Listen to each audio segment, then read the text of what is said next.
Global disasters go bare, China's volcanoes erupt, temperatures spike, and cities start suffocating. Realizing things are out of control, tens of thousands evacuate in panic, fearing this is only the opening act. On evacuation vehicles, people freak out, sensing that nonstop disasters mean the old order is toast.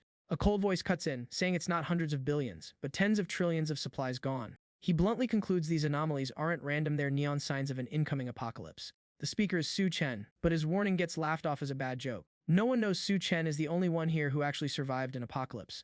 In his past life, solar energy went berserk, Earth's core destabilized, and monsters flooded up from underground. The old world fully collapsed, replaced by a brutal order ruled by survival and violence. When supplies equal life, even instant noodles or a sausage can spark deadly robbery. Su Chen drops the bombshell has reborn, back exactly 1 month before the apocalypse. Crawling back from future hell, Su Chen cuts off useless emotions, only action saves lives now. He jumps off the vehicle and heads straight to his old warehouse job, knowing this is a Doherty chance. Standing before the warehouse, Su Chen asks what matters most at apocalypse time. The answer is obvious. After dying miserably from poor prep last life, he swears not to mess up again. Staring at piled supplies, Su Chen treats them as compensation for his tragic previous ending. He activates his ability, orders space to open, and a creepy portal appears. The system boots up as rice, oil, meat, and tons of supplies get auto-sucked inside. In a blink, the warehouse is emptied down to the last tiny item. Entering the vast subspace, Su Chen realizes this is his ultimate survival trump card. Time is frozen inside, food stays fresh, pure luxury in the apocalypse. Checking the massive inventory, Su Chen finally feels his life back in his hands. Right then, the manager and staff rush in, clueless that the place was just looted. Questioned, Su Chen casually admits he took everything, stunning them speechless. When they try to restrain him, Su Chen opens a portal and vanishes, leaving a sarcastic farewell. Looking back once more, Su Chen knows this ability lets him loot and retreat safely in apocalypse chaos. He sneers, strips off his uniform, and declares the $0 shopping spree complete. Government texts claim disasters are under control, but Su Chen knows it's just panic control lies. A call from Zhang Xiaoqian makes Su Chen's face darken. His once everything now feels ice cold. On the line, Zhang Xiaoqian curses him out, accusing him of betrayal for selling the house. She gives an ultimatum: transfer the house or no marriage, still treating him as manipulable. Not bothering to argue, Su Chen hangs up and mentally deletes the relationship. Past life memories flood back, him risking everything to feed Zhang Xiaoqian for 5 apocalypse years. He recalls being strangled by Wang Haoyu, the suffocating betrayal right before death. Realizing he trusted 2 trash humans, Su Chen feels only contempt and regret. He clenches, then relaxes his fist, swearing those 2 will pay dearly this life. Not just death, but pain 100 times worse than what he endured before. Su Chen immediately calls the broker director, deciding to sell the house for cash ASAP. He accepts half price because in the apocalypse, cash opens survival paths. Upon arriving at the brokerage office, he spots Zhang Xiaoqian and Wang Haoyu waiting. Su Chen walks past coldly, erasing old feelings and leaving them stunned by his indifference. Wang Haoyu threatens aggressively, thinking power and violence still work on Su Chen. In a flash, Su Chen lifts Wang Haoyu by the neck, pure violence triggering panic. He slams him down, declaring his life and death are no longer others' decisions. When Zhang Xiaoqian rushes in crying, Su Chen slaps her down, shattering the fake act. Watching Wang Haoyu barely alive, Su Chen sneers, this guy won't die easily. Ignoring the 2 schemers, Su Chen walks into the office to sell the house like nothing happened. With just one glance, he scares them into fleeing, all former arrogance gone. Receiving 700,000 yuan, Su Chen officially trades his house for apocalypse survival capital. Eyeing a quick loan flyer, Su Chen spots a new chance: the more money, the bigger the apocalypse advantage. Short on cash to prep further, Su Chen calls a loan company mortgaging property to buy speed. At Dahai company, Wang Dahai lowballs the house, clearly planning to suck the borrower dry. He caps the loan at 500,000 yuan and keeps the deed hostage, treating Su Chen as easy prey. Su Chen bumps it to 600,000 on the spot, accepting instantly because time beats money now. Once funded, 600,000 yuan hits his account, pushing Su Chen's capital plan 1 step forward. Elsewhere, Zhang Xiaoqian and Wang Haoyu stew in hatred, swearing revenge via their big brother. Spotting Su Chen nearby, they grow suspicious and decide to tail him. Su Chen heads straight to Lucheng Hotel, a place that survived every disaster in his past life. After surveying it, he quickly judges it an ideal apocalypse shelter. One sentence shocks the receptionist. Su Chen orders 1,000 banquet tables. He picks the $10 yuan portable plan, totaling 10 million with a 500 yuan deposit to lock food sources. He also books the presidential suite, using getting married as a cover story. Has already calculated it: when doomsday hits, ice and hot food beat cash by 100-fold. After Su Chen leaves, Zhang Xiaoqian immediately grills the receptionist for intel. Hearing about the 1,000-table banquet and 500,000 deposit, Zhang Xiaoqian wavers hard. Neither she nor Wang Haoyu can believe the man they mocked has that much money. In Zhang Xiaoqian's head, the banquet becomes her ticket into high society. She decides to reapproach Su Chen, convinced striking first can flip the board. Back home, Su Chen calmly reviews his finances and sees it's still not enough for doomsday. A dangerous thought flashes: if gambling, go all in, online loans are the fastest road. After rapid operations, Su Chen's account jumps to nearly 9.8 million yuan survival capital secured. No rest allowed, he immediately enters a frenzy buying phase. Realizing coal and ice blocks are vital for extreme heat and cold, Su Chen orders insane quantities. Stepping out, Su Chen runs into Zhang Xiaoqian and Li Na, two past life betrayers. Zhang Xiaoqian plays weak and clingy, but Su Chen is no longer an easy pawn. Knowing her true nature, Su Chen leaves coldly, his busy prepping, not acting. Li Na claims it's a test, forcing Xiaoqian to panic and chase after answers. Su Chen appears at Rangwa Ice Factory, having pre-booked Boss Wu for survival supplies. No small talk, he asks straight about the progress on 2,000 tons of edible ice. Boss Wu boasts efficiency, promising delivery in 3 days for 800,000, fast-tracking the deal. Su Chen agrees cleanly and transfers a 100,000 deposit money as just future safety tokens. He claims it's for Ansa Federation charity, avoiding suspicion over abnormal hoarding. Xiaoqian introduces herself as fiancée to probe further, sensing Su Chen hides something terrifying. Hearing the 800,000 nice deal, both girls are shocked into admitting Su Chen is truly rich. With prep done, Su Chen strolls into a luxury restaurant to repay old regrets before Doomsday. Seeing a mystery dish priced at 17,000, Su Chen gets curious. Oddity triggers caution. Learning it's the chef's creation, he orders it immediately. Danger tastes better pre-apocalypse. Reading the classic of mountains and seas, Su Chen recalls past life beasts, knowing Doomsday revives primal instincts. Chef Ya Lin serves personally, drawn by Su Chen's aura and curious about his reaction. Su Chen realizes Ya Lin was the Hell Kitchen ghost last life, triggering mass death memories. Despite caution, he tastes and praises it. If you want dare now, this life equals the last. Li Na and Xiaoqian peek from outside, the lavish meal fueling dreams of becoming rich wives. Su Chen enters Bashiji Club, the ultimate luxury he never touched before. Surrounded by girls offering drinks, Su Chen joins in, savoring freedom before Annihilation Day. Yun sobs over betrayal, forcing Su Chen to admit his ruthless male instincts. After downing strong liquor, Yun boldly asks if his single alcohol pushing her past limits. Xiaoqian and Li Na storm in, the noise leading them to an unbearable scene. Su Chen hugs Yun and leaves, deliberately provoking to shatter Jiang Xiaoqian's illusions. He pulls Yun into a private room, needing a pause before chaos spirals out of control. Closing the door, Su Chen apologizes, knowing he just used someone's feelings to solve trouble. Yun blushes and admits it's her first time, making Su Chen realize she was pushed too far by feelings and alcohol. He flicks her forehead to snap her awake, knowing one more step would be irreversible. Su Chen tells her to stockpile food at home, a rare act of protection for a bystander. He leaves with a warning not to seek love here. The future has no room for fantasies. Stepping out, Su Chen is blocked by Li Na and Zhang Xiaoqian, causing a scene, confirming tonight is pure trouble. At the suburban warehouse, supplies pour in as Su Chen orders the gates sealed with stone. This is a lifeline base. Hearing Su Chen rented a massive warehouse, Zhang Xiaoqian grows even more curious at the insane scale.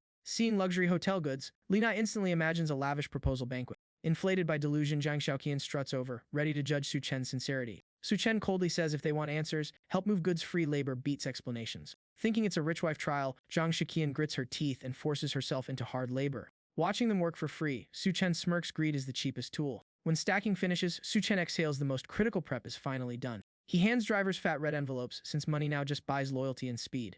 Exhausted all day, Zhang Xiaoqian still asks if he has something to say, expecting a wedding surprise. Su Chen bluntly thanks them and kicks them out. He promised nothing. He pretends to be broke from selling the house, forcing Zhang Xiaoqian to face her real choice. Exposed, Zhang Xiaoqian goes berserk and lunges, her rich wife dream shattered. Unable to hit him, she falls cursing, insisting Su Chen is just a poor loser. The two storm off, threatening revenge, which Su Chen treats as useless barking. With supplies secured, Su Chen only waits for the apocalypse to officially begin. He activates the subspace, his life or death trump card. Waves of supplies vanish inside, leaving the warehouse as a perfect shell. At another banquet, Zhang Xiaoqian switches patrons when Su Chen suddenly appears to mock her. Wang Dahai glares murderously, signaling conflict about to go frontal. Wang Dahai threatens Su Chen, claiming anyone who touches his brother seeks death. He exposes Su Chen's 600 Daozuan mortgage loan, flipping the crowd to instant contempt. Zhang Xiaoqian and Li Na seize the chance to sneer, seeing Su Chen as deb trash. Su Chen calmly wipes his mouth. Their level isn't worth interrupting dinner. Wang Dahai presses the repayment deadline, trying to crush Su Chen mentally in public. His thugs clamor to beat Su Chen to death, violence being their default solution. Wang Dahai orders Su Chen to kneel and apologize, aiming to grind his dignity first. Insulted, Wang Dahai rages that no one can save Su Chen today. Right then, Gao Qiang appears, instantly flipping the tense situation. Su Chen recognizes Gao Qiang last life, a post-apocalypse giant power. Wang Dahai bows and fawns, knowing he is unqualified to face Gao Qiang. Su Chen recalls Gao Qiang once ruling alongside the Hell Kitchen ghost Ya Lin. He realizes this hotel is the first mutation outbreak point, deciding to show no mercy. Su Chen knows the moment has come. The apocalypse starts right here. Gao Qiang notices Su Chen's aura, sensing the kid is anything but simple. Su Chen looks down at the pool, deciding to settle new and old grudges at once. Wang Dahai's brothers play carefree in the pool, unaware doom is seconds away. Zhang Xiaoqian and Lina change into swimsuits, feeling the moon oddly bright and hot. Su Chen stands above, sneering. What they call love is about to become disaster. He touches the glass railing, formally welcoming the apocalypse's return. The moon suddenly draws closer, temperatures skyrocketing beyond reversal. Scorching heat sends people fleeing in panic, skin starting to burn. Wang Haoyu and the two women bolt inside, fleeing like death is chasing them. In desperation, all three leap into the pool, treating it as the only lifeline. Amid chaos, Wang Haoyu realizes his big brother has vanished without a trace. Wang Dahai, burned head to toe, staggers and screaming for help, making Wang Haoyu realize outside is literal hell. Boss Sun forces Ya Lin to drink, his tyrannical attitude showing absolute control and zero mercy. Ya Lin knows Sun Dibiao has ruined countless women, and drinking today would mean no return. Aware the wine is poisoned yet unable to refuse, Ya Lin drags time, desperately hunting for a way out. A horrifying light erupts outside, blinding everyone and instantly breaking Boss Sun's oppressive grip. Soaring heat panics Gao Qiang and Sun Dibiao, forcing them out to check, accidentally saving Ya Lin.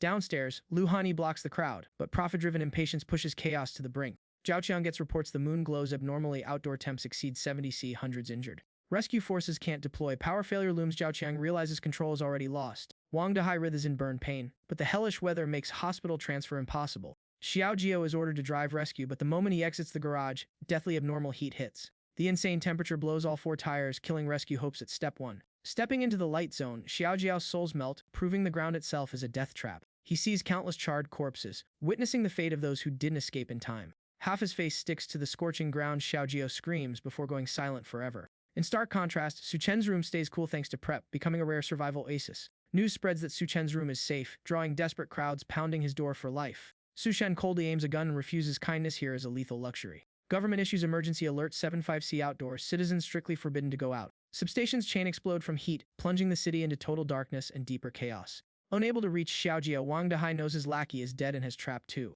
Sudden blackout makes the room even more suffocating, panic crushing Wang Dahai. Indoor temps past 40 C, overcrowding makes heat death a minute-by-minute threat.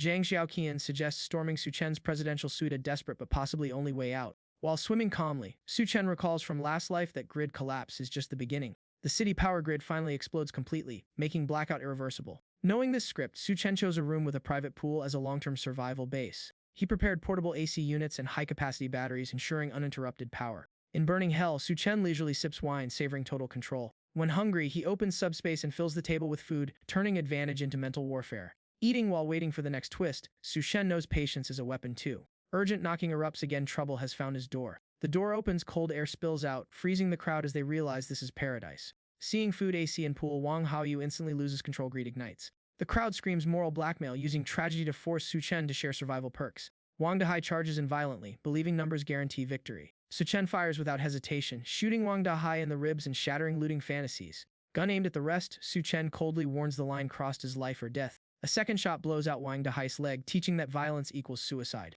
Downstairs, Gao Qiang rages over food shortages. The old order is collapsing fast. Sun Dibiao orders all food and water seized, pushing survival conflict to the peak. Wang Dahai's men rush downstairs screaming, accusing Su Chen of murder by gunfire. Seeing the bullet wounds, Gao Qiang realizes the man upstairs is extremely dangerous. Zhang Xiaoqian screams that Su Chen's room has power, AC, and a pool, igniting mass madness. The crowd storms upstairs while Gao Qiang quietly orders men to observe. The door opens again. Su Chen faces the new crowd, calm as if he'd been waiting. One man pretends moral negotiation, actually probing for a chance to loot Su Chen. A kid driven mad by food charges inside, crossing Su Chen's line. A shove sends him flying, blood spraying as the crowd erupts in fury. As the mob surges, Su Chen shoots to kill on the spot, announcing the new rules. A finishing bullet drops the rusher on the spot, leaving the other two frozen by Su Chen's icy brutality. Su Chen casually reminds them his alone, but everyone here only has one life. Wang Haoyu howls when he learns Wang Dahai died from necrotic burns, no meds under hellish heat. Bottled hatred explodes as Wang Haoyu blames Su Chen for every tragedy. Zhang Xiaoqian and Lina turn on cameras, crying and begging, weaponizing fake feelings for cool air. Su Chen smiles and allows entry, deliberately tossing bait to expose everyone's true face. Wang Haoyu suddenly lunges to kill for revenge, turning pleas into a suicide charge. No hesitation, Su Chen swings a baseball bat into Wang Haoyu's face, killing the rush cold. Standing in the doorway radiating killing intent, Su Chen turns the threshold into a life-death line.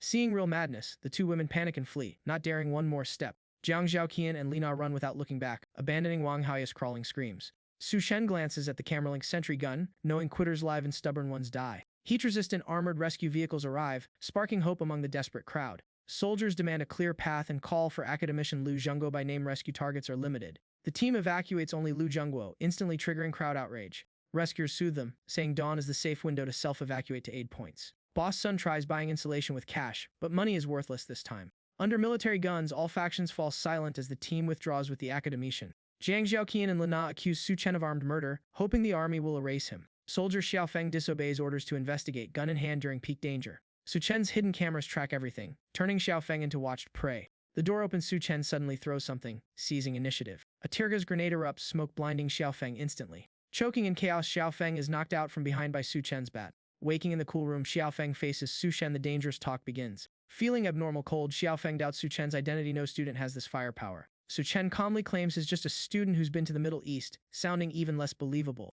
He asks about evacuation plans, proving deep knowledge and forcing Xiaofeng on guard. Su Chen shares past life until dawn cools, but moon exposure knocks people out to die roadside. Knowing the risk, Xiaofeng can't adjust rescue plans in time, leaving civilians to gamble. Su Chen suggests blankets and insulated shoes, simple heat buffers that can save lives. Right after the life-saving tip, Su Chen points a gun at Xiaofeng's head to ensure compliance. Unexpectedly, Su Chen cuts him loose. Fear control beats killing. He warns this mercy is once-only provoke again and hell kill without pause. Xiaofeng notices facial recognition gun robots, realizing all resistance paths are locked. Su Chen states plainly if the robot fires, everyone dies except him. Silence is mandatory. Xiaofeng leaves with the rescue team, spreading only the blanket tip, leaving crowds baffled and scared. Old boss Sun goes berserk and hits Gaoqiang, exposing power fractures. Gaoqiang swallows the insult, needing Su Chen's leverage once order returns. Su Chen shows up to mock dreams of restored order, forcing Gaoqiang to face reality. He brings out ice blocks as trade bait worth more than promises in burning hell. When Lao Miao gets greedy, Su Chen jams a gun to his throat, reminding who's boss. Deal done. Gaoqiang and Lao Miao get ice and instantly indulge, greed laid bare. Old boss Sun spots Gaoqiang hiding ice and robs him, stacking internal hatred higher. Public humiliation ignites Gaoqiang's fury. Betrayal is now a countdown. As the group prepares to leave, Lao Miao blocks Zhang Xiaoqian, claiming water gives him ownership. He rips her dress and threatens assault. Chaos plus power turns people into toys. On the evacuation route, an old woman falls and melts on contact with the road. People drop one by one, each saving themselves. Apocalypse leaves humanity behind. Two corpses suddenly wake with bloodred eyes. The mutation phase begins, and disaster isn't over. Just as Lao Miao pushes forward, Wang Dahai and Sun Dexiao mutate and smash in, blowing the situation past control. Bodies glowing red, eyes bloodshot, their roars announce the real apocalypse kickoff. Zhao Qiang's crew screams zombies, realizing street violence no longer keeps you alive. Upstairs, Su Chen readies a rare crystal core, knowing this is a once-seen apocalypse jackpot. He swallows it without hesitation. Slow means death, fast means power. The core activates. Su Chen's eyes blaze red as irreversible change begins. His body swells, magma erupts, pain peaking, the mandatory toll to surpass mortals. Downstairs, Gaoqiang kills zombies with precious water, then discovers the last lifeline is gone. Li Na tries to flee but is stopped by Lao Miao. Leaving now equals betrayal. To survive, Li Na sells out Zhang Xiaoji, plotting to use her as bait to force Su Chen's door open. Between friendship and survival, Zhang Xiaoji chooses life, her eyes turning cold. She steps toward the restrained Li Na, the old friend's fear only hardening her resolve. Zhang Xiaoji strikes repeatedly. Soft-heartedness here is suicide. Sisters turning on each other stuns the thugs. The line between human and monster is erased. Gaoqiang decides on cannibalism to hold out. No water means no survivors. In the room, Su Chen wakes feeling new power flood and has crossed a tier. Speed bursts as he flashes across the room, proving his ability fully awakened. One casual wave shatters ice strength and physique both skyrocketed. Knocking sounds right on cue. Fresh trouble has arrived. Outside, Duanya desperately seeks survival, seeing Su Chen's room as last hope. The door opens. Su Chen's icy gaze tells Duanya he holds life and death. Duanya offers her value as a doctor skills of the apocalypse visa. Su Chen lets her stay. Immediate profit beats hesitation. He lays down harsh rules. Schemes cost lives. Absolute obedience is demanded. Safety always has a price. Ya Lin bathes in cool water, realizing this place has power, water, and food paradise versus hell outside. Even so, she senses Su Chen isn't fully righteous, feeling both relieved and uneasy. Meeting Su Chen, Ya Lin wears tight nurse gear to prove usefulness. Staying requires real value. The calm shatters as Zhang Xiaoji bangs the door crying, staging a victim act to lure Su Chen out. Gaoqiang threatens to break in, ambush ready, no escape plan for Su Chen. Ya Lin panics and stops him, revealing Gaoqiang's group killed and 8 Li Na they're no longer human. Knowing this, Su Chen still opens the door, warning them not to wreck the room if they value life. Gaoqiang and Crucio feral faces, veins bulging, convinced Su Chen is trapped. A lackey hides by the door to sneak attack. Murder plan step by step.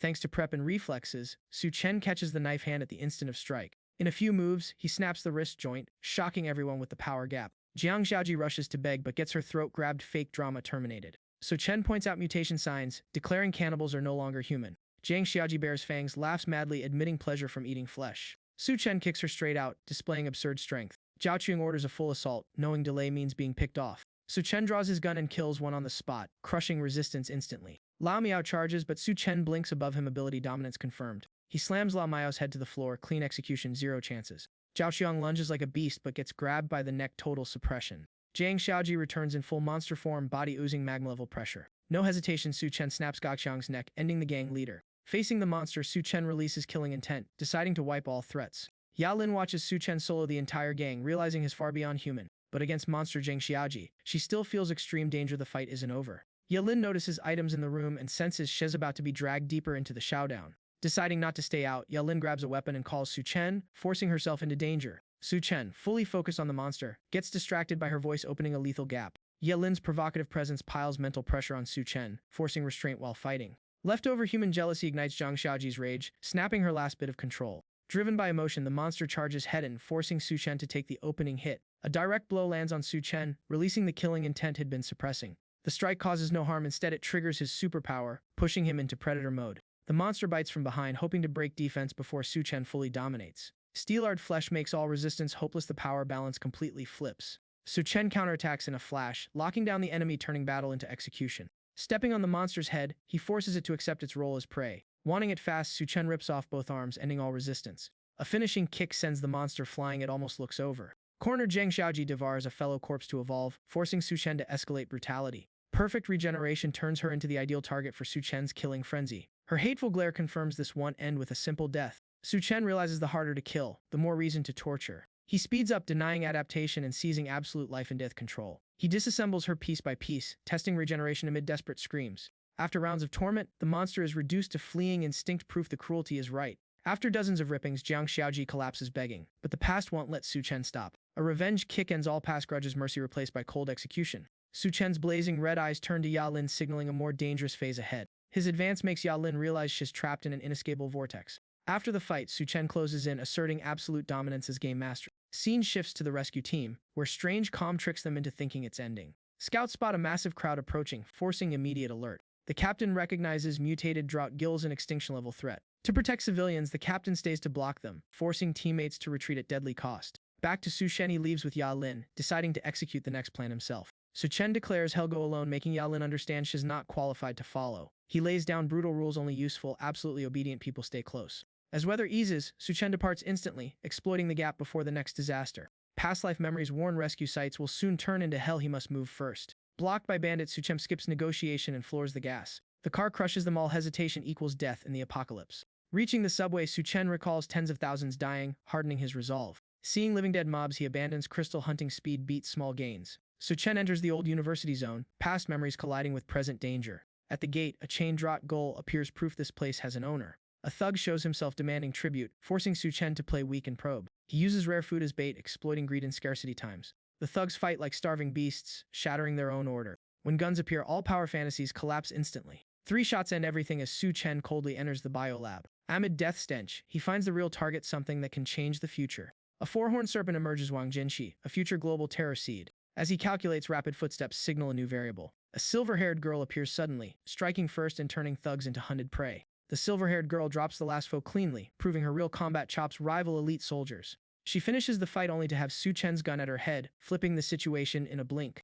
She counters by grabbing Su Chen's neck but fails, realizing his body is steel-hard and beyond normal rules. Subdued and tied by Su Chen, she panics, knowing she is caught by someone scarier than the thugs. She introduces herself as Bai Kang, captain of the Upper Tiger Special Ops, keeping command presence while restrained. The name Lu Xiaofeng links them indirectly, easing the tension for the moment. Su Chen eats calmly while listening, showing total psychological control. Bai Kang explains how death row convicts seized a school and took students hostage, forcing Su Chen to reassess. Su Chen admits she's not fully at fault, yet never loosens control. Using freedom as leverage, Su Chen forces Bai Kang to agree, proving he writes the rules. Deal done, Su Chen releases her, ruthless but honest once decided. He gives Bai Kang a sniper rifle, just enough aid for her deadly mission. For Lu Xiaofeng's sake, Su Chen joins the fight, heading with Bai Kang to the enemy nest. At the administrative building, convicts hold students hostage, believing they own the game. The leader orders rebels used as human shields, exposing pure, shameless cruelty. Su Chen kicks the door in, acting as bait and drawing all eyes to himself. Mid-taunt, a lackey's head explodes, plunging the room into chaos. Su Chen's cold warning turns silence and fear into weapons.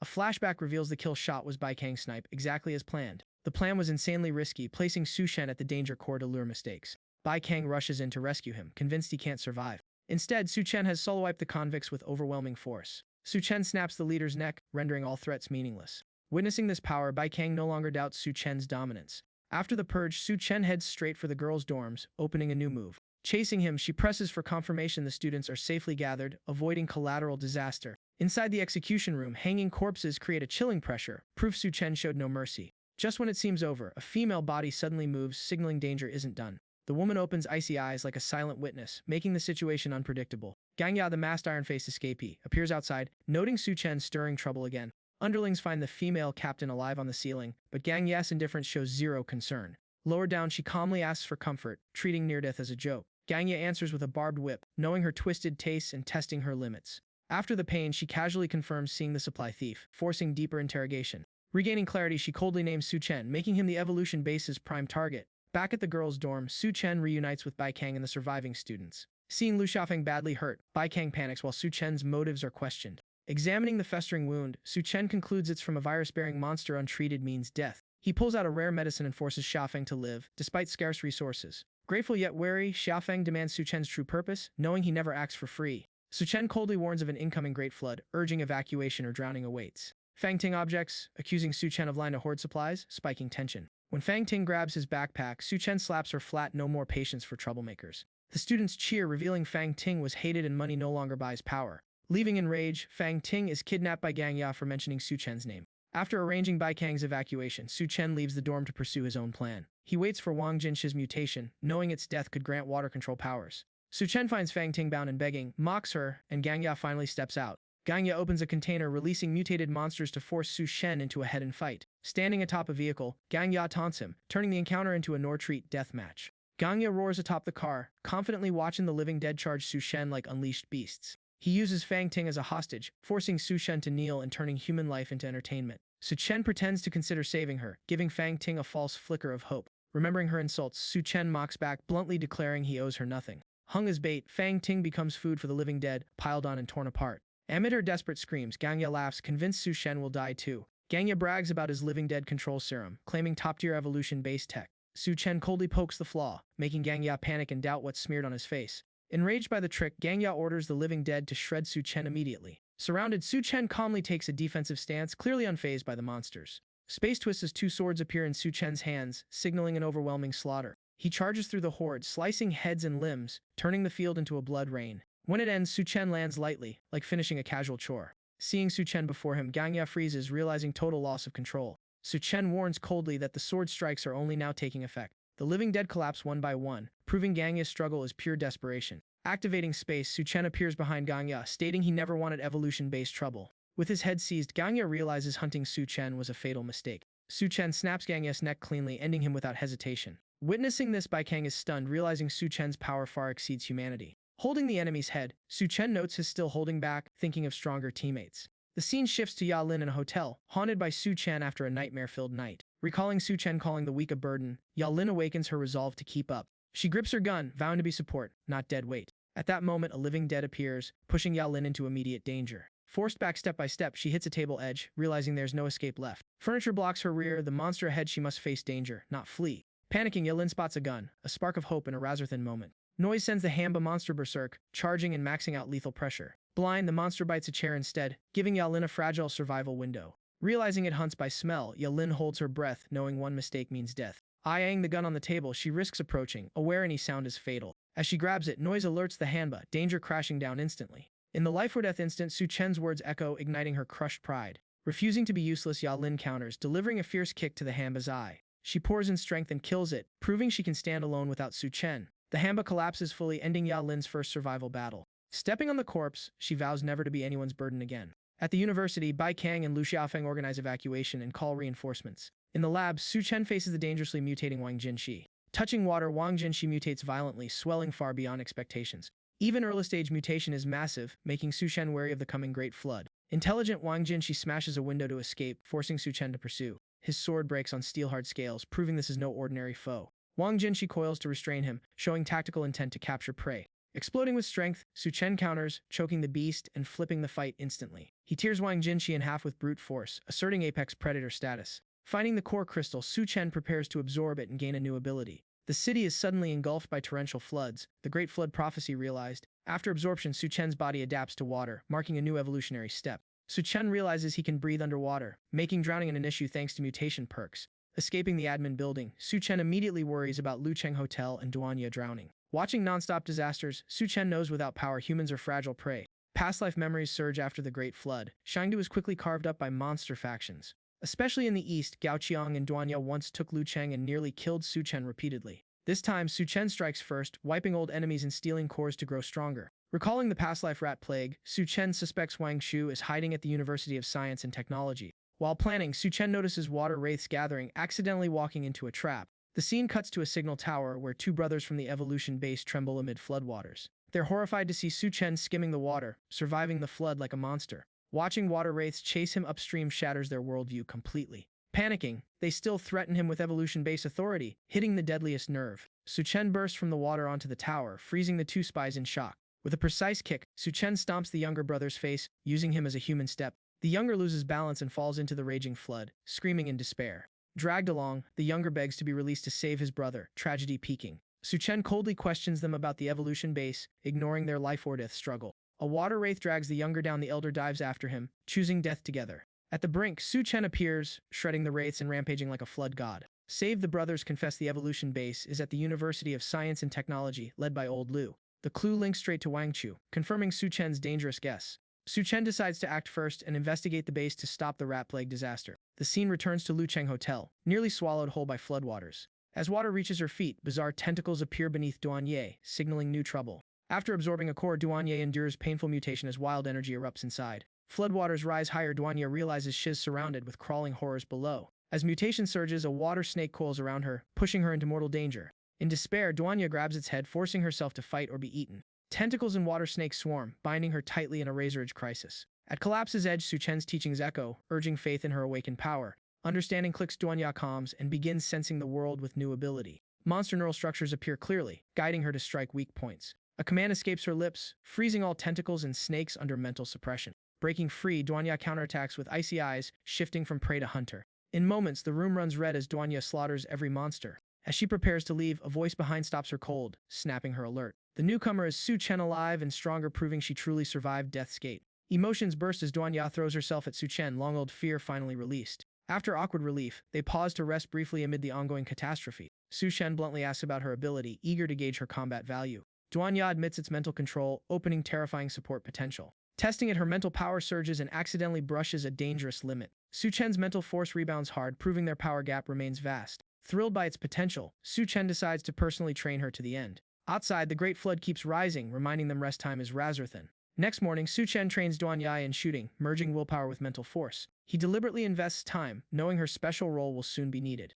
He orders Duanye to stay close, marking her as a key chess piece. They leave the hotel by yacht, officially entering a new action phase. Gazing at the floodwaters, Su Chen heads for the University of Science and Engineering to find an old brother. On the yacht toward campus, Duanye pilots while joking around, trying to lighten the looming doom. After drifting a while, Su Chen and Duanye officially dock at the University of Science and Engineering. Entering the ruined campus, deathly silence and unease signal this place fell long ago. Danger instincts flare as Su Chen raises his guard at the main gate. A guard suddenly opens fire on the yacht, welcoming them with pure violence. Su Chen shields Duanye, confirming it's a warning shot but packed with malice. Keeping initiative, Su Chen pretends he wants to join the evolution base to infiltrate deeper. The guard shows his sleazy nature, sneering at Su Chen while openly lusting after Duanye. Duanye steps in, offering food as bait, choosing softness over confrontation. One plate of braised pork cracks the defense, and the guard orders the gate opened. In truth, it's all calculated. Duanye secretly activates mental control. Trapped in illusion, the guard sees a water wraith's claw as gourmet food, losing judgment entirely. Lu Tao leads them inside, revealing the base's layered structure and brutal class divide. A starving child bumps into Lu Tao, proving the lower levels are utterly abandoned. Duanye immediately helps, hermetic instinct refusing to ignore a dying child. She shares a precious bread roll, tiny kindness, apocalyptic luxury. Su Chen pulls out a hot pot from subspace, shattering all notions of scarcity. 3 lackeys appear, citing base rules to seize all the food. Duanye doesn't argue, instantly crafting a feast illusion to control the scene. The 3 sink into hallucination, stuffing themselves, unaware they've lost control. Sated, the leader turns on Su Chen, fabricating punishment to assert dominance. He drags out 2 people in neck chains, declaring Su Chen must fight them to the death. Su Chen recognizes them, the brothers from the flood, now twisted. The truth spills after a death sentence. They were kept as entertainment beasts. Seeing the brothers feral, Su Chen realizes the evolution base is worse than expected. Liao Mangwanai suddenly orders them released, deeming them disposable tools. Unchained, the brothers lose control and charge Su Chen, risking instant dismemberment. Su Chen calmly counters, one hand drops both, proving absolute power gap. In a blink, the berserk pair collapse unconscious, stunning every thug. Their sister screams and rushes forward, forcing Duanye to restrain and calm her. One Eye, shocked then furious, labels the brothers trash and redirects all killing intent at Su Chen. Feigning generosity, he demands all supplies, convinced the weak can't refuse. Su Chen sees contribution points as a ruler's currency and bluntly claims his broke. A grotesque fat man appears, Captain Gu making One Eye's gangbo in terror. Grides carried by slaves, women abused beside him, exposing an order worse than beasts. One stumble and Gu hurls a spear, killing on the spot to enforce fear with blood. He coldly suggests Su Chen replace the dead labor and Duanye trade her body for food. Go suddenly smells something off, sending underlings into panic. They know they're doomed. Poison killer monster meat kicks and thugs clutch guts, scream, and vomit blood. Watching them writhe, Gu grows angrier, viewing them as vermin to kill eventually. Su-chen notes Gu lacks abilities but has abnormal strength, not a threat alone, yet backed by power. Though Su-chen refuses him coldly, Gu just grins, vowing to make them kneel someday. A strange voice warns Su-chen they've offended the bodyguards, and this isn't over. The youth introduces himself as Yuan Miao, roommate of Tan Yu, proving this meeting isn't random. Elsewhere, Captain Gu orders Duanya watched, clearly unwilling to drop his lust. Duanya's image fills his mind, a rare treasure in apocalypse, feeding greed and desire. The scene shifts to ruined apartments linked by wooden bridges, students crammed in constant danger. Duanya treats the injured brothers, saving them, while Su-chen studies student factions. Another man appears, claiming the outer division can wipe out plant monsters, inviting Su-chen to join. It's Tianyu, Su-chen's old friend, now an apocalyptic warrior, opening a new path. Yuan Miao drags Su-chen to show him off to Tianyu, the reunion instantly easing prior tension.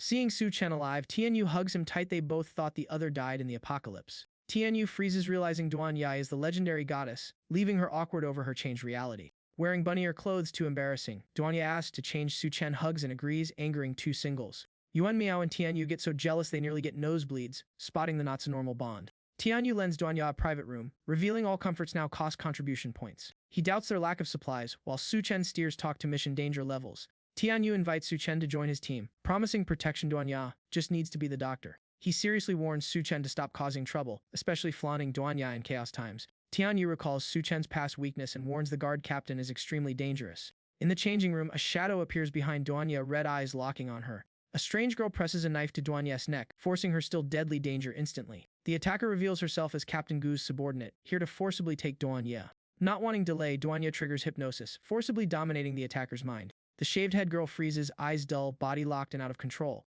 She stabs her own hand to shock nerves, desperately breaking mental control. Freed, she turns feral, charging Duanya with mad-killing intent. Hearing noise outside, everyone panics and calls for Duanya, sensing trouble. Su-chen doesn't wait, he smashes the door and storms in to face danger. The shaved-head girl instantly redirects her blade at Su-chen, attacking like a mindless beast. But seeing Su-chen clearly, she collapses in terror, horrific memories shaking her whole body. In fear, she kneels before Su-chen, calling him master, stunning everyone. She even strips naked to show submission, insanity beyond expectation. As vigilance drops, she tosses a smoke bomb, blinding all sight. Tianyu realizes it's a diversion. She used the chaos to escape. Using smoke and terrain, the shaved-head girl flees like a wild animal. Before she gets far, Su-chen appears and grabs her neck, crushing escape like catching a chicken. Desperate, she screams threats, using Xiaomai and her two brothers bound for the beast arena as hostages. Su-chen coldly throws her from high above into water, treating threats as meaningless. Yuan Miao explains Xiaomai as the earlier girl, seized by guards while the group left. Hearing beast arena and mutant rats, Su-chen instantly sharpens this as his target. Without delay, Su-chen leads them straight to the arena, despite Tianyu finding him too calm. At the arena, Captain Gu declares Xiaomai's brothers failed missions and deserve death. He forces Xiaomai into the arena, sneering at her pleas, clearly breaking promises. Gu fake promises release if she survives, turning hope into cruel amusement. The cage opens, an enormous mutant rat appears, far larger and fiercer than Xiaomai. The rat lunges, biting Xiaomai's arm and dragging her amid desperate screams. The brothers hang watching, still shouting for Xiaomai to run, ready to die themselves. Lackeys kick away supports, nooses tighten, each second a hanging death sentence. Cornered, Xiaomai grits her teeth and stabs a wooden stick into the rat's red eye. Though hurt, the rat heals fast, going berserk to finish Xiaomai. Xiaomai is knocked down as Captain Gu laughs, treating lives like trash. At peak despair, Su-chen appears, making a seemingly casual hand swing. A terrifying slap blasts the rat's head off, killing it instantly, blood flooding the arena. Captain Gu flips from smug to terrified, cold sweat pouring as he realizes his mistake. Gu goes mad, releasing more and larger mutant rats, betting numbers will crush Su-chen. Meanwhile, Tianyu and Yuan Miao rescue Xiaomai's brothers, pulling them to safety. Xiaomai hugs Duanya, clearly admitting Su-chen saved all three siblings. The shaved-head girl returns with a bespectacled intellectual, hinting mutant rats hide darker experiments. As mutant rats swarm in, the group is forced into a no-retreat, life-or-death stand. Unable to risk being surrounded, Su-chen strikes instantly, fully unleashing speed and killing power. In a blink, he wipes out the enemies, proving his strength far exceeds old understanding. The fight is too easy, leaving Su-chen disappointed. The rats aren't even core-worthy. Just as tension drops, a broadcast voice booms, shoving things into deeper danger. Xiaoyun appears, pointing at Su-chen as a test subject, turning him into public enemy number one. Go beams with backing secured, while Tianyu curses, knowing fata-changing choices loom. Orders ring out alive or dead, but Su-chen stays relaxed, clearly used to pressure. Amid chaos, Duanya refuses to leave. Her absolute trust becomes his mental anchor. Guo forces Tianyu to choose sides, using bosses and survival to crush brotherhood. Tianyu reveals the truth. Xiaoyun controls the campus with enhancement drugs. The drugs drain vitality, creating total dependence. No dose means weaker than civilians. Su-chen offers another path, asking the key question, dare break the chains and follow him. Trapped by fear, Tianyu refuses, seeming to accept life as a puppet. Seizing the moment, Gu charges, trusting Haidir drugs to crush resistance. At the decisive second, Tianyu turns on all sides, ambushing Go and choosing betrayal. Tianyu roars, death beats control, and anyone touching his brothers pays. Going all out, Tianyu rains punches, but Go's freakish fat nullifies all damage. Gu mocks him, revealing Tier 2 drugs and an unbridgeable power gap. Crushed instantly, Tianyu vomits blood and falls, resolve collapsing into despair. At the lethal moment, Su Chen appears like a ghost, kicking away Go's electric weapon. Su Chen mocks Go's boasts, proving his defense is far from invincible. Above, Xiaoyun shows worry for the first time, realizing Su Chen's combat power was misjudged. Still, Xiaoyun invites Su Chen into experiments, calling him the key to mad ambition. With a final dose, Xiaoyun mutates Gu into a horrific monster, escalating to disaster tier. Seeing a human-turned beast, Duanya severs Xiaoyun's research crossed humanity's line. Xiaoyun flaunts Tier 3 drugs, granting boost in regeneration, declaring Su Chen unwinnable. Su Chen bluntly insults this evolution, calling it animalizing humans. Enraged, Xiaoyun orders Gu to kill Su Chen and extract genes. Full deathmatch engaged. Mutated Gu roars, charging like a giant meatball, shaking space with sheer pressure. Su Chen blocks calmly, enduring electric rage, deciding to crush this ant. He mocks Gu's electric weapon, halting the charge outright to show absolute gap. In a flash, Su Chen crushes the meteor hammer, yanks the battery, ready to counterkill with electricity. Guo bites the battery, electricity explodes inside his mouth in a violent internal blast. Guo's mouth erupts like fireworks as Su Chen turns away stylishly, battle seemingly done. Thanks to Tier 3 drugs, Gu regenerates fast. Xiaoyun smirks, thinking Su Chen's out of tricks. Facing terrifying region, Su Chen feels interest, not fear, and closes in aggressively. Guo can't react before a straight punch lands, opening a storm of unavoidable violence. Su Chen accelerates into dust clouds, masking abilities while forcing Gu passive. Realizing region can't continue, Su Chen decides to erase all of Xiaoyun's research value. He opens spatial power, summoning concrete and steel to rain down like meteors. As dust settles, all eyes tense, awaiting the finisher's result. Gu is buried alive under a mountain of debris, motionless, while Su Chen sits atop victorious. Surrounded by rats and lab monsters, Su Chen sneers, inviting them all at once. Su Chen hands the lower battlefield to allies, stressing Xiaoyun must die to end disaster. Duanya accepts instantly, determined to prove her worth by holding the monster horde. As Su Chen leaves, Duanya commands sternly, turning fear into fighting resolve. In the observation room, Xiaoyun sneers at traitors, vowing to feed all to mutant rats. Knowing Su Chen is closing in, Xiaoyun recklessly activates apocalypse genes, prepping the deadliest injection. Pushing deep into the lab, Su Chen freezes familiar faces or trapped in glass tanks. Facing an imprisoned acquaintance, Su Chen sees cruel fate at play and must act immediately. Without hesitation, Su Chen smashes the glass tank, wrecking the lab right in Xiaoyun's face. He carefully carries Yun out, cradling a fragile life just rescued from hell. Yun wakes, recognizes Su Chen, joy and trembling mixing as she doubts her own rescue. Utterly drained, she only whispers that she's hungry, proving the experiment sucked her dry. Xiaoyun appears and fires ice abilities, yet Su Chen blocks easily while still holding her. Sensing twisted possessiveness, Su Chen mocks Xiaoyun as a delusional power fantasist. Xiaoyun crowns himself Lord of Evolution, calling humans insects and exposing his madness. Terrified, Yun clings to Su Chen, begging not to be abandoned, forcing his total protection. The intimacy ignites Xiaoyun's jealousy, making him lose control and charge in. Su Chen counters, decisively dragging Xiaoyun into direct confrontation. That closeness becomes the last straw, burning away Xiaoyun's remaining sanity. Exhausted, Yun falls asleep, leaving Su Chen to face unavoidable fury. Xiaoyun howls, sheds human form, triggers drugs and mutation, choosing mutual destruction. In seconds, he becomes a grotesque ratman, calling himself an evolution god. Facing this, Su Chen calmly taunts him, clearly unfazed by the threat. To avoid distraction, Su Chen places Yun somewhere safe and prepares to go all out. The ratman ambushes from behind, killing intent aimed to rip Su Chen apart. One casual slash splits the monster in two, ending it instantly. Amid the gore, Yun wakes and worries about the people below, rare concern showing. Refusing to be baggage, Yun smashes a window, declaring she'll fight herself. She leaps off, body swelling midair as power erupts unexpectedly. Yun lands like a meteor, shockwaves crushing mutant rats and stunning everyone. She introduces herself as Su Chen's teammate, her absurd entrance baffling the battlefield. Surrounded by rats, Yun fights to repay her rescue, clumsy chaos erupting everywhere. Watching from above, Su Chen hides shock. Xiaoyun's abilities were stronger than expected. Distracted, Su Chen lets rat swarms silently close in from all sides. Thousands cling to him, yet Su Chen stays calm, knowing they can't kill him. From the rat sea, the Rat King emerges, colossal body, murderous aura, a nuclear threat. The Rat King mocks death, boasting near mortality via rat sacrifices. The rat horde suddenly freezes, utterly dominated by the Rat King's will. On the rooftop, only the Rat King stands tall, while Su Chen seems swallowed whole. Xiaoyun, now the Rat King, declares dominion, sending witnesses fleeing in terror. Tens of thousands of rats kneel, forming a monster army crushing human morale. Yun grows gigantic and berserk, swinging fences wildly, believing brute force can save Su Chen. The Rat King coldly announces Su Chen's death and threatens to deal with Yun next. Surrounded, Yun weakens and collapses, proving raw power has limits. The Rat King gloats about conquering humanity and building his rat empire. At the climax, a hand pierces the Rat King's chest. Su Chen's calm voice follows. Su Chen tears his way out. The earlier devouring was just Xiaoyun's illusion. Holding the core, Su Chen coldly states he now controls the enemy's life point. Losing control, rats go berserk, tearing and biting everything in frenzy. Rats flood from sewers and cracks, turning the area into a death trap. They surge at TNU and allies, gnawing corpses, horror peaking. The eldest brother is dragged into a drain, screaming before being shredded. In moments, he vanishes completely, leaving chilling silence. The second brother hugs Xiao Mai, sobbing helplessly as family dies. Exhausted yet alive, TNU roars a challenge, forcing himself to hold on. Rat swarm Union hunger backlash weakens her giant form rapidly. Su Chen realizes the Rat King has blackened, becoming a darker, deadlier entity. The colossal shadow entity radiates terror, making even feral rats bow in fear. Yao watches in agony, convinced Su Chen was swallowed whole and very dead. The monster raises its hand, hesitating as if confused by its own new body. Su Chen realizes a leftover core crystal consciousness is hijacking him from inside. The blackened layer peels away, he reclaims half his body, steel will beats crystal tricks. Tianyu spots Su Chen alive and yells as Dead Hope suddenly responds. Su Chen calmly confirms himself, soothing teammates while clearly still running the show. The rat swarm charges, believing one slow beat means losing their kill chance. Su Chen says one word, crushing their wills with raw core crystal pressure. Absolutely intimidated, the rats scatter like they met their natural predator. The courtyard empties in seconds, leaving everyone stunned by the plot twist.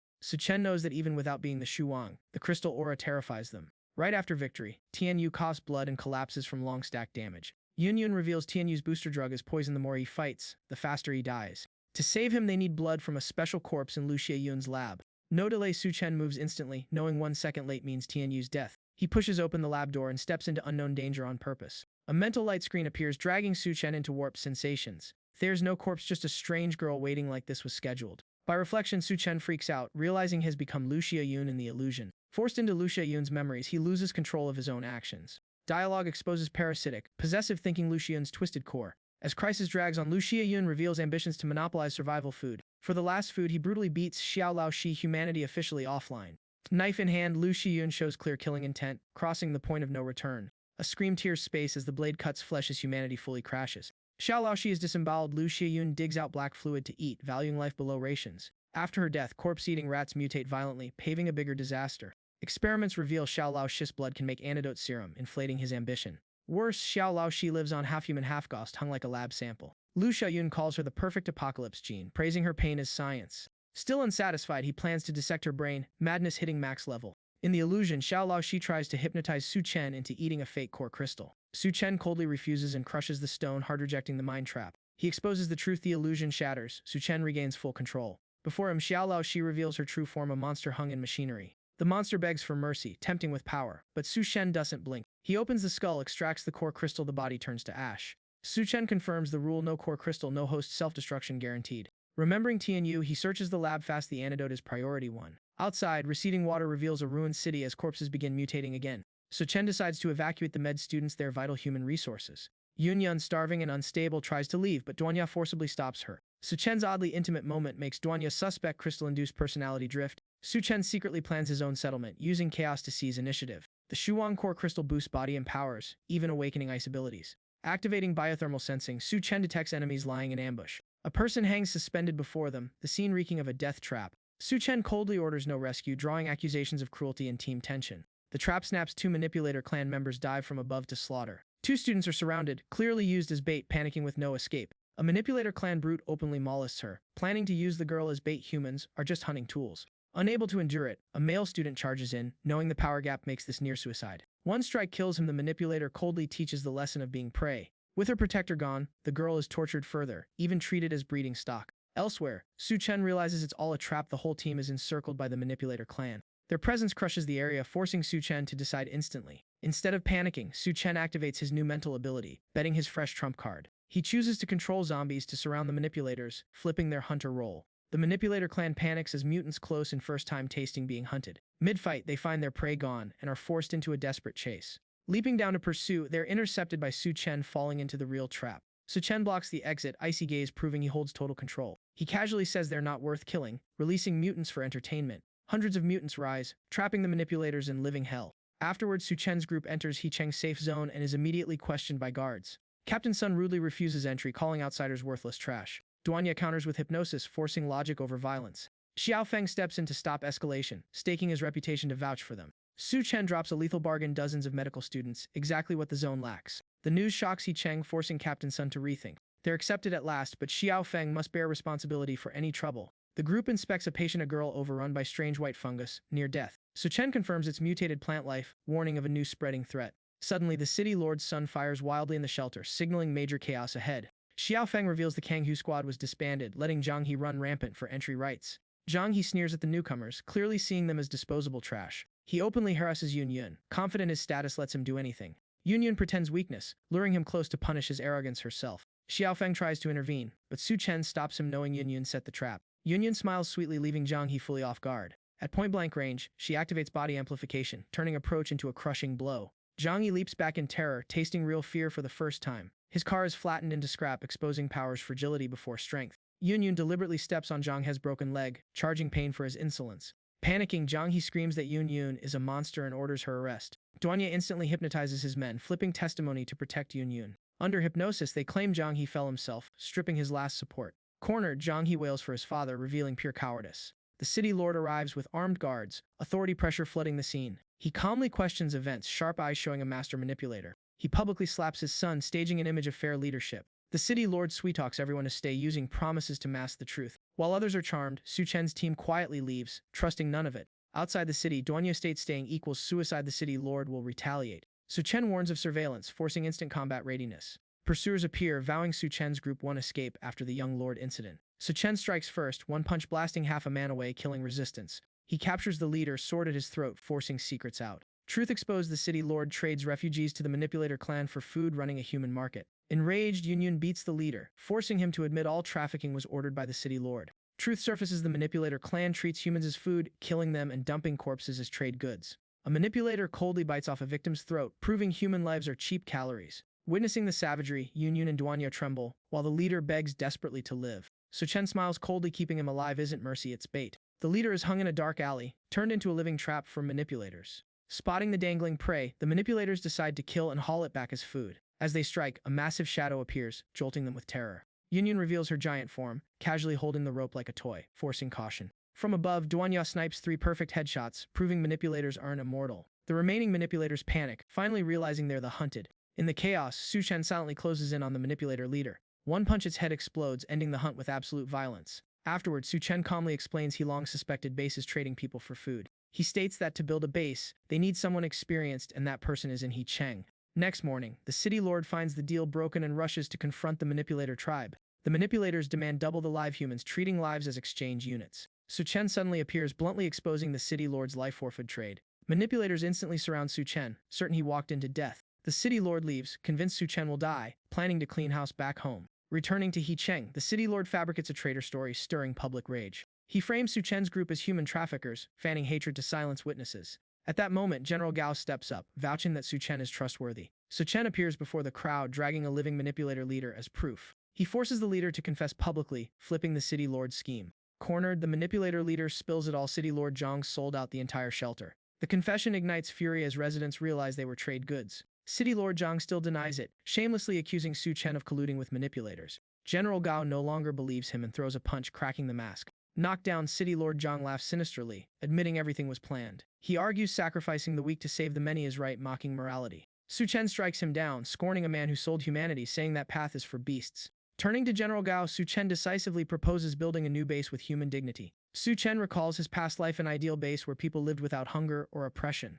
Jia Yue hasn't built it yet. Su Chen is just pushing fate's wheel earlier. City lord Zhang sneers, claiming leaving means suicide amid zombies and shortages. Many civilians waver, preferring cowardly safety over risking freedom. Su Chen calmly says food isn't an issue, forcing them to reassess his strength. He declares he has supplies to feed 2,000 people for a month, flipping the situation. Elsewhere, Yun Yun suddenly controls the guards, proof this was pre-planned. Duanya reports sniper positions locked, confirming the retreat is secured. Su Chen urges General Gao to decide now. Hesitation means bloodshed. Jia Yue admits he can't stay where people are treated as livestock. He formally sides with Su Chen, choosing to found a new base together. General Gao calls for soldiers to follow him, to live with dignity, not as gate dogs. Many soldiers defect, rushing to Gao Yue as City Lord Zhang panics. Both sides raise guns, one shot away from full civil war. In the chaos, Zhang He fires at Su Chen for revenge, igniting massacre risk. Su Chen teleports, captures Zhang He alive, using him as a hostage. He assigns Gao Yue to evacuate civilians while he stays to hold the line. Duanya locks on and fires cleanly. The enemy sniper is eliminated before causing trouble. Su Chen accepts the deal, agreeing to return the son, clearly not planning a gentle ending. City Lord Zhang is horrified to find his son stuffed with explosives, mouth gagged with a durian. The blast erupts, everything ends instantly, no regret, no redo.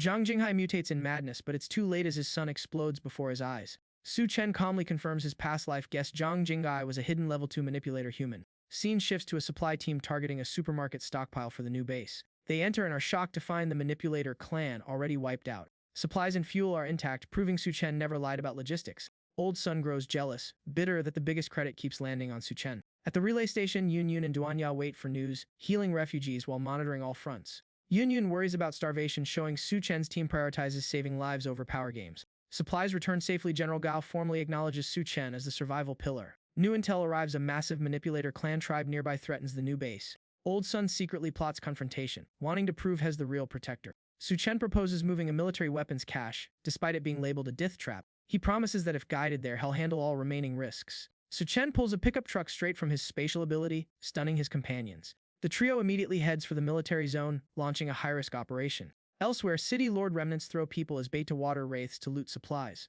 One desperate man volunteers to enter the water, exposing their brutality and despair. Su Chen's group chooses a secret diving route, avoiding them at higher risk. Underwater, Bai Kang spots dozens of glowing eyes. Water wraiths have surrounded them. Su Chen transfers oxygen to Bai Kang in a life-or-death second, keeping her calm. Bai Kang notices Su Chen's eyes glowing red, has secretly controlling the wraiths. Holding Bai Kang, Su Chen smiles lightly and declares the hunt has begun. Some water wraiths break mental control, forcing real combat. Su Chen orders the two to retreat while he stays to block the swarm. He efficiently kills each wraith, dragging all danger onto himself. Reaching the surface, Xiaofeng and Bai Kang are stunned by Su Chen's control ability. Su Chen only gains one core crystal, and looks disappointed. His standards are brutal. In the dark, a pair of golden eyes lock onto the crystal, signaling trouble. A cat lunges out and steals the core crystal before Su Chen can react. Su Chen is both furious and shocked, robbed by a cat in the apocalypse. The cat even steals the food bag and vanishes, leaving Su Chen choking on rage. He grudgingly admits that anything surviving this long isn't simple. Power is restored to the military base as Su Chen's team reaches the armory. The weapons cache appears enough guns for hundreds, far beyond expectations. With city lord remnants approaching, they must act immediately. Xiaofeng suddenly drives out a tank, dragging a mutated monster with it. Chased fiercely, Xiaofeng panics for help as the armory faces explosion risk. Su Chen opens a spatial domain and absorbs the entire weapons cache instantly. He confirms living creatures can't be stored, forcing direct combat. Su Chen carries Bai Kang to retreat first, prioritizing people and key supplies. The mutant beast counterattacks violently, smashing the tank and escalating the fight. Su Chen stays behind to block it, ordering Bai Kang to check on Xiaofeng. Facing the beast, Su Chen realizes it never existed in his past life memories. Outside, city lord remnants sense the anomaly and prepare to rush in. Their leader rages, ordering everyone ahead killed, revealing savage nature. A bizarre rabbit appears, its eyes and smile freezing the remnants in terror. Twisted tentacles pierce through them, their warped faces prove they're no longer human. Meanwhile, Su Chen is trapped in a brutal showdown with the Pinkyland mutant beast, breathing room non-existent. Not only does it tank all melee hits, it fires laser beams, forcing Su Chen into non-stop dodging. Su Chen realizes one hit means death. The level 2 body is steel hard, far beyond estimates. His fists burn red from punching, yet the beast is unfazed, forcing Su Chen to admit his losing ground. After observing, he spots the only weakness, a parasitic vine rooted deep in the beast's brain. The beast locks on and fires a terrifying pink energy beam, aiming to vaporize Su Chen on the spot. Using spatial jump, Su Chen narrowly escapes, realizing this fight is way nastier than expected. At peak tension, a cat's cry rings out. Su Chen is stunned to see the familiar kitten on the battlefield. Across the ruins, Bai Kang anxiously calls for Xiaofeng, fearing he was buried by the beast's explosion. When city lord remnants arrive, Bai Kang senses something wrong. Their eerie smiles scream mind control. Back at the fight, the kitten roars and transforms, claws exploding with power, aura totally changed. The kitten's target isn't Su Chen, but the Pink Island beast, its natural enemy. Su Chen seriously proposes teaming up, only cooperation gives a chance against this steel monster. As the kitten hesitates, Su Chen jumps onto its back, forcing an awkward alliance. One man, one cat battle stance locked, tension resort tight, no retreat left. The beast charges, Xiao Hai meets it with fangs and claws. Melee chaos officially erupts. Su Chen quickly realizes solo attacks lack damage, forcing coordinated tactics. He assigns Xiao Hai to bait the vines while he strikes head in, risky but mandatory. Shockwaves collapse walls, water floods in, turning the battlefield into fight tangerine chaos. Seizing the moment, Su Chen pours all power into a punch straight into the beast's maw, first real damage. Seeing results, he pushes harder, pressing the assault before the beast can recover. Under Xiao Hai's overwhelming speed, the beast is shredded, the core crystal exposed in the wreckage. Victory as brief floodwaters surge through the armory, signaling total submersion soon.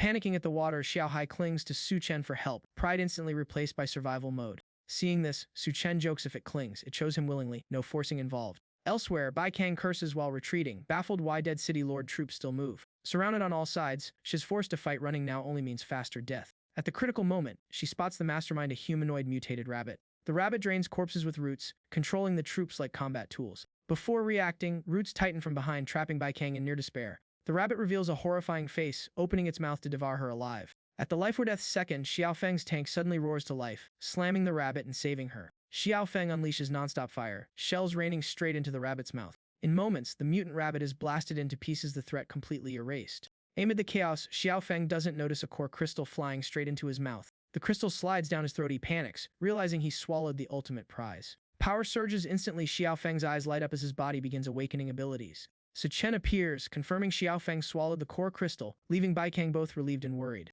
Su Chen states plainly mastery comes only through real combat, and Hell takes Xiaofeng out to test it. Scene shifts outside the city. Manipulator clan members torture a girl, desperate pleas echoing. The leader forces her into slavery, threatening to hang and dry her like the others if she refuses. Fearing a horrific death, she bows her head, sacrificing dignity just to live. Su Chen's vehicle arrives, but the manipulators scoff, planning to deal with it after their fun. Xiaofeng steps out and is instantly underestimated. The manipulators decide to kill him for sport. Su Chen reassures Bai Kang past life Xiaofeng was a world destroyer, not someone who dies here. Mocking him, the manipulators swarm Xiaofeng, convinced a human body can't endure it. As Bai Kang worries, Su Chen confirms Xiaofeng has grasped his ability. Xiaofeng erupts in radiance, ability activating like a black hole, forcibly siphoning energy. At the climax, a flying disc slices in, cleanly severing 3 manipulator heads. Captain Sun arrives with 500 men, striking heroic poses like they just saved the day. Not hiding his greed, Sun immediately demands all Su Chen's food as gratitude payment. Su Chen deliberately feeds the food to a dog to provoke him, then leaves, driving Captain Sun mad. Subordinates ask why Xiaofeng wasn't killed. Sun coldly admits he once considered it.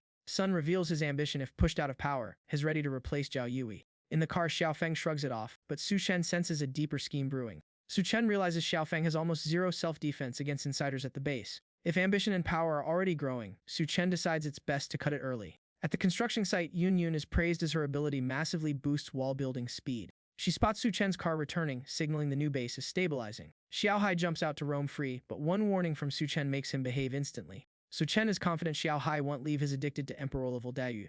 Zhao Yui leads Su Chen to a special supply warehouse prepared just for him. Su Chen reveals his spatial ability, relocating mountains of military supplies and shocking Gao Yui. Su Chen chooses full trust, same boat, no secrets needed. The new base is officially named Suguang, symbolizing hope and rebirth. Xiao Hai wanders off and accidentally enters the base's surgery area. Duanya is praised for elite medical skills, even handling dangerous mutated plants. Seeing surgical knives, Xiao Hai recalls nightmare memories and trembles in fear. Duanya returns and finds the poor kitten curled up in terror. She takes Xiao Hai back, planning to ask Su Chen to adopt it, unknowing as the owner. Su Chen suddenly appears, teasing Duanya, but she quickly recognizes him. Su Chen produces a Hydeer core crystal, claiming it can evolve him to level 2 human. After swallowing it, Su Chen's body mutates violently, power exploding out of control. Outside, Yun Yun hears strange noises while wall building, sensing trouble coming. Huang Jin ignores everything, letting Su Chen face chaos with the sisters, starting post-upgrade fallout. Yun Yun fumes at being sidelined, sensing Su Chen's return, stronger emotions and balance spiraling. Duanya urgently calls Su Chen. Both sisters are pushed to the limit, forcing him to intervene.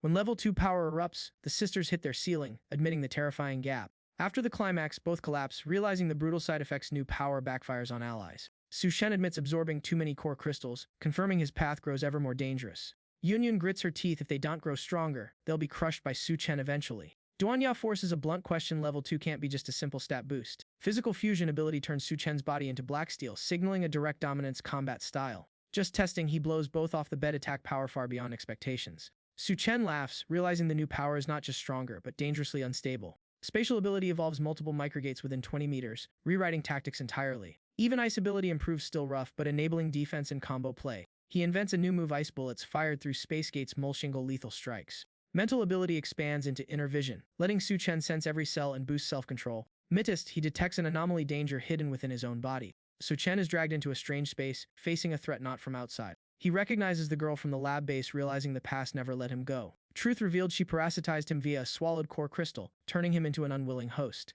In consciousness space, physical abilities fail. Su Chen is disadvantaged for the first time. Refusing passivity, he counters mentally, forcibly binding her instead. She retaliates, both end up bound, locked in a deadly stalemate. Outside, Yun Yun and Duanya panic as Su Chen lies motionless. Danger could kill him from within. The girl is forced to negotiate, confessing she only needs a little power to live, not to seize control. Su Chen issues a clear warning, temporary compromise accepted. Betrayal means annihilation. Both agree to unbind, an initial sign of trust, though really just a tense temporary truce. Su Chen returns to reality, consciousness survives, but the parasitic threat still looms in his head. Duanya and Yun Yun panic after Su Chen stands frozen too long, nearly believing his soul left the body. Su Chen reassures them, admitting this mental threat must be tightly controlled or instant death awaits. Discovering ice ability can freeze consciousness space, Su Chen decides he must find her a new host body soon. He suddenly recalls many women in the base a solution that's both dangerous and socially explosive. Su Chen urgently asks Duanya to find someone else. Delay only increases internal risk. Yun misunderstands, jealousy flares, proving personal feelings now clash with survival decisions.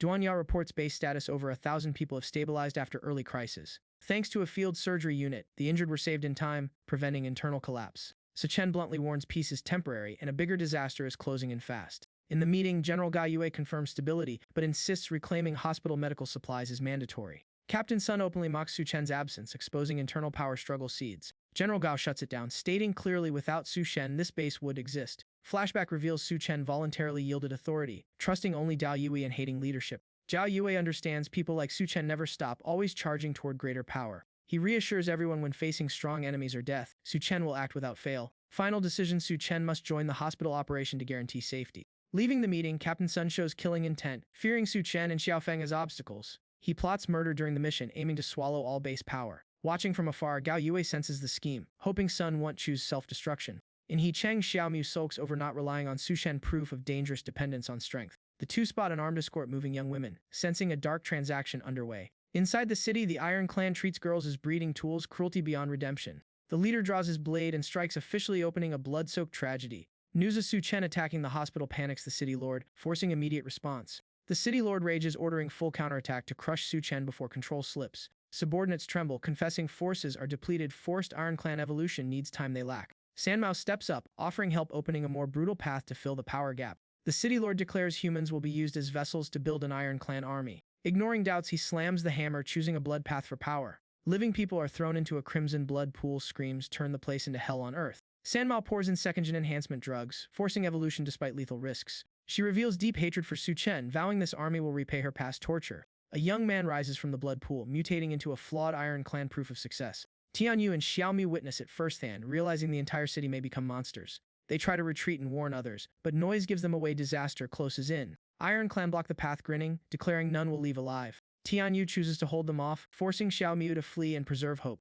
Scene cuts to Shenguang base, a peaceful morning starkly contrasting the coming storm. General Gao asks Su Chen to act as Captain Sun hesitates before dozens of Iron Clan. Su Chen agrees instantly. Action beats debate when time is gone. General Gao begs to preserve medical supplies for civilians. The hospital is too close to base. Su Chen promises to take only essentials, placing base survival above loot. Watching the suit-ability squad, Su Chen sets one rule: absolute obedience if joining. Everyone is stunned when Su Chen decides to solo infiltrate the hospital. Deep down, he senses this move will trigger major upheaval from He Cheng. Back to the battlefield, Tianyu and Xiaomu are fully surrounded by Iron Clan.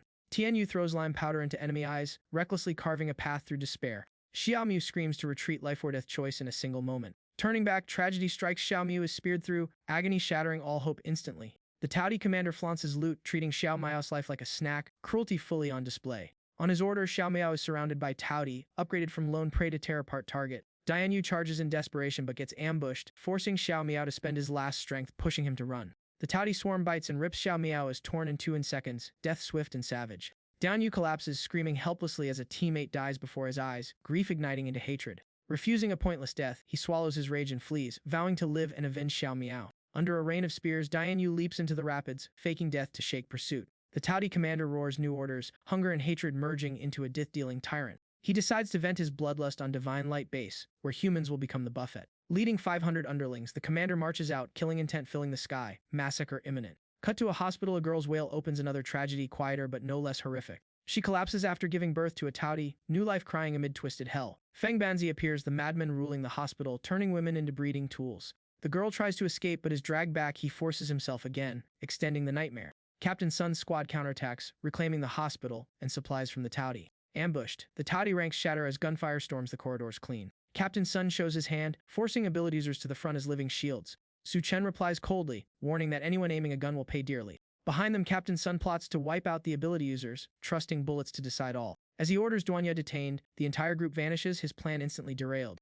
Duanya uses neural control, making ordinary soldiers unable to notice them. Su Chen opens a space gate, striking from behind and turning hunters into prey. He crushes the enemy formation, sending them fleeing in panic as the tide fully turns. Back at the hospital, Feng Banzi stares at the girl's corpse, dismissing death as weakness. He discovers more girls abused by his men, his authority suddenly challenged. The lackeys brazenly demand to copy his seating, making Feng Banzi realize his status is threatened. Unable to stomach the disrespect, Feng Banzi goes berserk, choosing violent suppression. One monstrous punch kills a lackey, shattering walls and dust, absolute dominance revealed. From the rubble, Feng Banzi faces Captain Sun's group, his massive frame suffocatingly oppressive. Hundreds of Taudi pour down from above, encircling Sun's team and turning the mission into a death trap. When they fire back, the soldiers find only blanks, realizing they were played from the start. Feng Banzi orders a slaughter, intending to feed the intruders to the monsters. A soldier is cleaved in two instantly, death opening an uncompromising massacre. Captain Sun counters desperately, splitting three foes, proving his leader's mettle. Cursing Su Shen at full volume, Captain Sun is still driven into despair with no escape. Knowing there's no way out, he orders a tight formation to carve a path with their lives. The two sides collide in a blood-soaked battle, screams and killing intent swallowing the hospital floor. A deserter discovers a newborn Taudi imp, curiosity dragging him into disaster. The imp ambushes, gnawing his calf and turning the runner into a live meal. After eating, the imp gleefully realizes humans make it grow faster, vicious nature exposed. Back on the battlefield, Captain Sun keeps fighting madly, dropping Taudi one after another. Feng Banzi personally appears mocking, calling Sun's feats child's play. Sun's full power strike is stopped by Feng Banzi with one hand, the power gap obvious. The imp charges in, severing both of Sun's arms, reducing the human leader to ruin. At the killing blow, the imp is kicked away as a stronger force intervenes. Su Chen and Duanya appear, claiming jurisdiction and forcing the imp and Feng Banzi to pause. Feng Banzi's gaze locks onto Duanya, lustful eyes revealing sick desire. He insults Su Chen, arrogantly offering a choice of death, utterly dismissive. Su Chen erupts with killing intent, throwing a heaven-shaking punch that sends Feng Banzi flying. Su Chen coldly declares his choice, kill Feng Banzi, killing intent unleashed, no room to negotiate. Though his body is pierced through, Feng Banzi regenerates fast, realizing Su Chen is a delicious ability user. The Taudi imp spews incestuous filth at Duanya, treating her as pre-booked loot. Seeing her silent, it presses harder, bragging about just eating humans, monster nature fully exposed. Refusing further humiliation, Duanya throws the first kick, choosing resistance over dodging.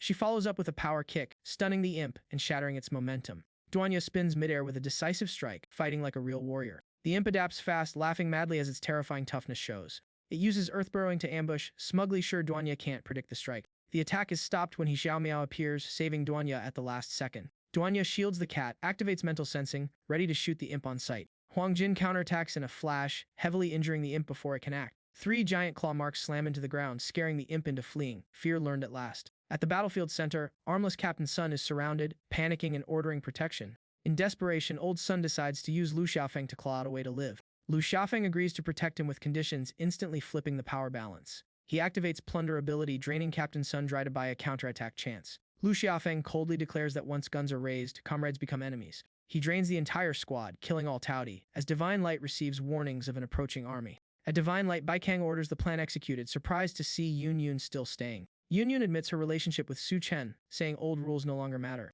Alarm screams ring out, the Taudi army has appeared beyond the walls. Even mentally prepared, the sight still makes everyone shiver. Bai Kang orders immediate civilian evacuation, life first before the great battle. Asked whether to abandon the base, Bai Kang insists the goal is protecting humans at all costs. Cornered, Yun Yun knows the base falling means Su Chen's fury, so she steps up to block the front. Knowing she's not enough, she takes the enhancement drug, accepting risk for survival. Without hesitation, she injects the serum and charges forward. 1 second late means the base is lost. Power surging, she organizes defenses at once, forcing everyone to hold the line no matter what. Words matched by action, Yun Yun leaps straight off the wall, taking the heaviest burden herself. The landing swells her body, the ground shaking as the drug takes effect. Weaponless, she uproots a huge tree as a club only brute force can stop monsters.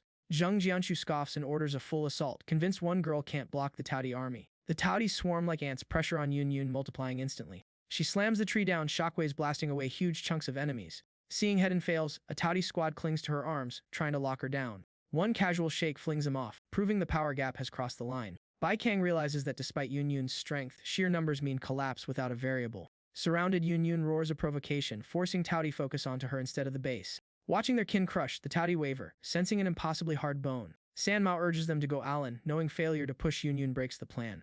A sudden counterattack traps some Taudi and mutated plants, opening uncontrollable disaster. Blood-sucking plants mutate, turning Taudi into twisted, agonized mad beasts. Unlike the fear, Zheng Jianshu delights, treating the mutation as a new toy. At the crisis peak, tanks arrive firing, forcing Taudi into a panicked retreat.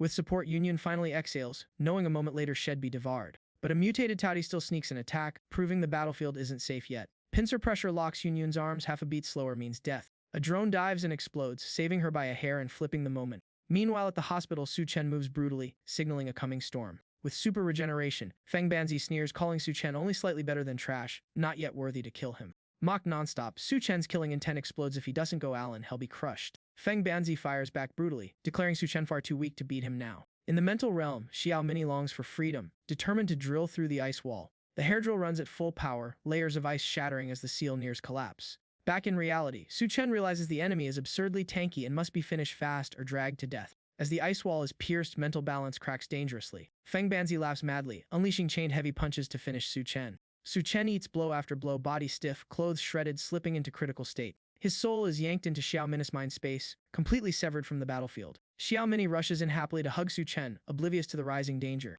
Her hair wraps him into a cocoon, accidentally sealing ice powers and trapping them both. She punishes Su Chen for imprisonment, ignoring that both could be frozen solid. An awkward moment erupts as uncontrolled bodily reactions send Xiao Mini into panic. The misunderstanding clears, but chaos escalates, forcing Su Chen to seek an escape. Outside, Feng Banzi keeps pummeling Su Chen's body like fish on a chopping board. The mental cocoon shakes violently as Xiao Mini screams from pain transmitted from reality. Su Chen's body is battered black and blue. A few more hits mean total collapse. Feng Banzi grabs Su Chen, laughing that is the final course. At despair's edge, gunfire erupts from behind, forcing Feng Banzi to halt. Duanya aims her gun, threatening him to release Su Chen, stance rock solid. Obsessive memories surface, revealing betrayal that turned Feng Banzi into a monster. From blind lover to killer, he swallows hatred, vowing to defile then destroy everything. He opens his mouth to swallow Duanya, forcing her and Huangjin to drag him away from Su Chen. A wall-blasting explosion rings out as Feng Banzi appears before Lu Xiaofeng, danger maxed out.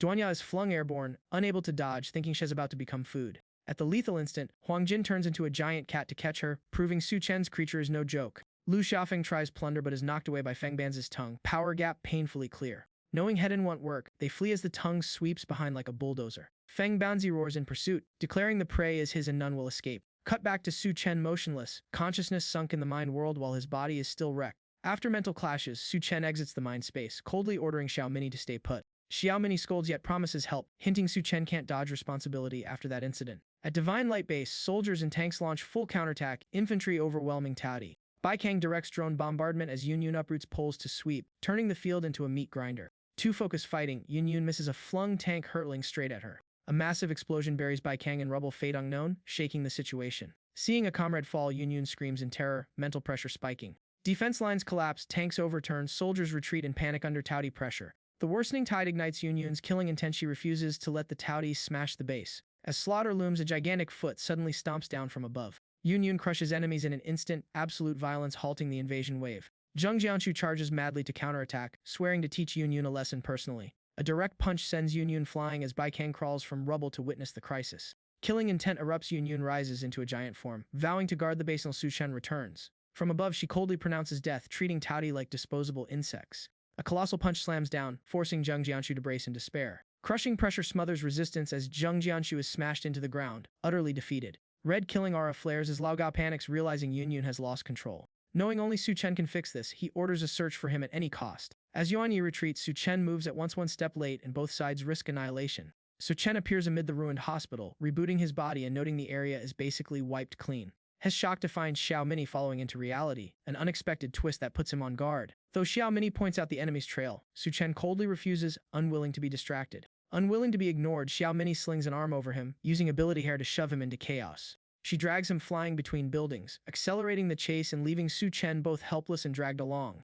Mid-flight, Xiao Mini suddenly points, forcing Su Chen to face a massive looming threat. The gigantic silhouette reveals itself, no guess needed, its Yun Yun completely out of control. Su Chen realizes that without intervention, Yun Yun may self-detonate and wreck everything beyond saving. Below, Duanya and Lu Xiaofeng are being overwhelmed by Feng Banzi in a deadly 1 vs 3. Lu Xiaofeng gambles everything, unleashing all stolen power, knowing delay equals death. Feng Banzi roars madly, mutated tongue sweeping wide, lethal pressure crashing down on Duanya. Su Chen faces a cruel choice: save the about-to-explode Yun Yun, or Duanya on death's doorstep. At the critical instant, Xiao Min's hair coils around Feng Banzi's tongue, forcibly flipping the board. Su Chen dives into battle, declaring there's no need to choose, hell take it all. Sensing a new power awakening, Su Chen decides Feng Banzi will be the first test subject. Black energy erupts like venomous snakes, binding Feng Banzi and turning arrogance into helpless prey. As the black energy tightens, Feng Banzi panics and begs, realizing he's about to be crushed. Su Chen coldly threatens to tear him apart. Anyone touching his people must die. An explosion roars, the building collapses, and Feng Banzi is officially erased from the battlefield. After the fight, Su Chen immediately heads for Divine Light Base, sensing a greater danger ahead.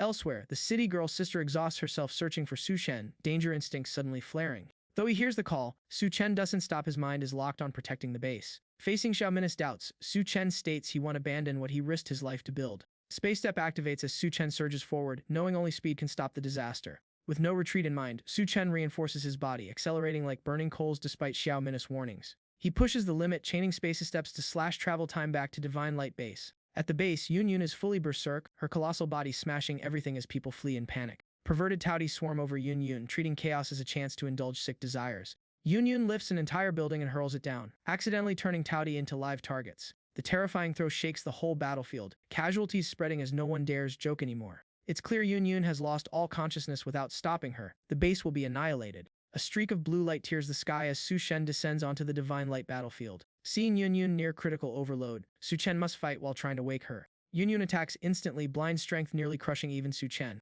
Blasted off her giant body, Su Chen realizes saving her means clearing the Taudi first. He drops straight into battle, facing a sea of Taudi clinging all over Yun Yun. Su Chen activates his new ability, black energy raining like arrows in merciless cleansing. He coldly declares only he may touch Yun Yun cross the line and die. Taudi are hanged one by black energy, dying slowly in despair, none spared. On another front, San Mao is attacked by vengeful Taudi, her past sins dragged into the open. San Mao counters fiercely, stabbing out eyes and choosing confrontation over escape. She slams her scepter down, triggering a counterstrike like a death sentence for Taudi. A new mutated creature emerges, slaughtering indiscriminately and worsening the chaos. Yun Yun stomps hard, flinging off Taudi clinging to her as survivors flee in terror. She kicks and crushes monsters, instinctive power erupting as if grinding the world itself. Su Chen charges like a storm, sweeping away remaining enemies before they can react. The Taudi are shredded in moments, the massacre ending absolutely. La Ga admits the enemies are gone, but the greatest danger remains. Yun Yun still hasn't awakened. Su Chen floats before Yun Yun, betting everything on direct eye contact to awaken her fading consciousness.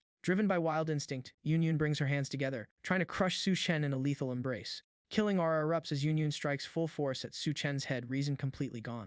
In a life-or-death instant, Su Chen triggers a space step, barely dodging the fatal blow. Failing to recognize her lover, Yun Yun keeps attacking, shockwaves blowing away entire blocks. Su Chen gets stuck in a confined space on Yun Yun's body, realizing head-in combat only worsens things. Water-like cracks spread, signaling Yun Yun's body has hit its endurance limit. Escaping out, Su Chen freezes as he sees Yun Yun at critical threshold, eyes blazing on the verge of detonation. Her body fractures everywhere, terrifying power leaking out uncontrollably. Su Chen confirms that dragging this out means Yun Yun will self-destruct and vanish completely. Forced transformation turns Yun Yun feral, but completing it means paying with existence itself. In her subconscious, Yun Yun relives being experimented on, a lab rat in the apocalypse. In despair, she prays for a miracle, willing to trade everything just to be freed. As she gives up, Su Chen's familiar voice echoes through the darkness. With no other option, Su Chen chooses the last resort, direct contact, to wake her. He roars, channeling ability into a brutal but necessary act to force her awake. A heavy slap infused with power lands, painful yet shattering the berserk instinct. Memories of Su Chen surge, the one who pulled her from darkness, her only anchor. Just as consciousness stirs, light explodes, signaling unavoidable self-detonation.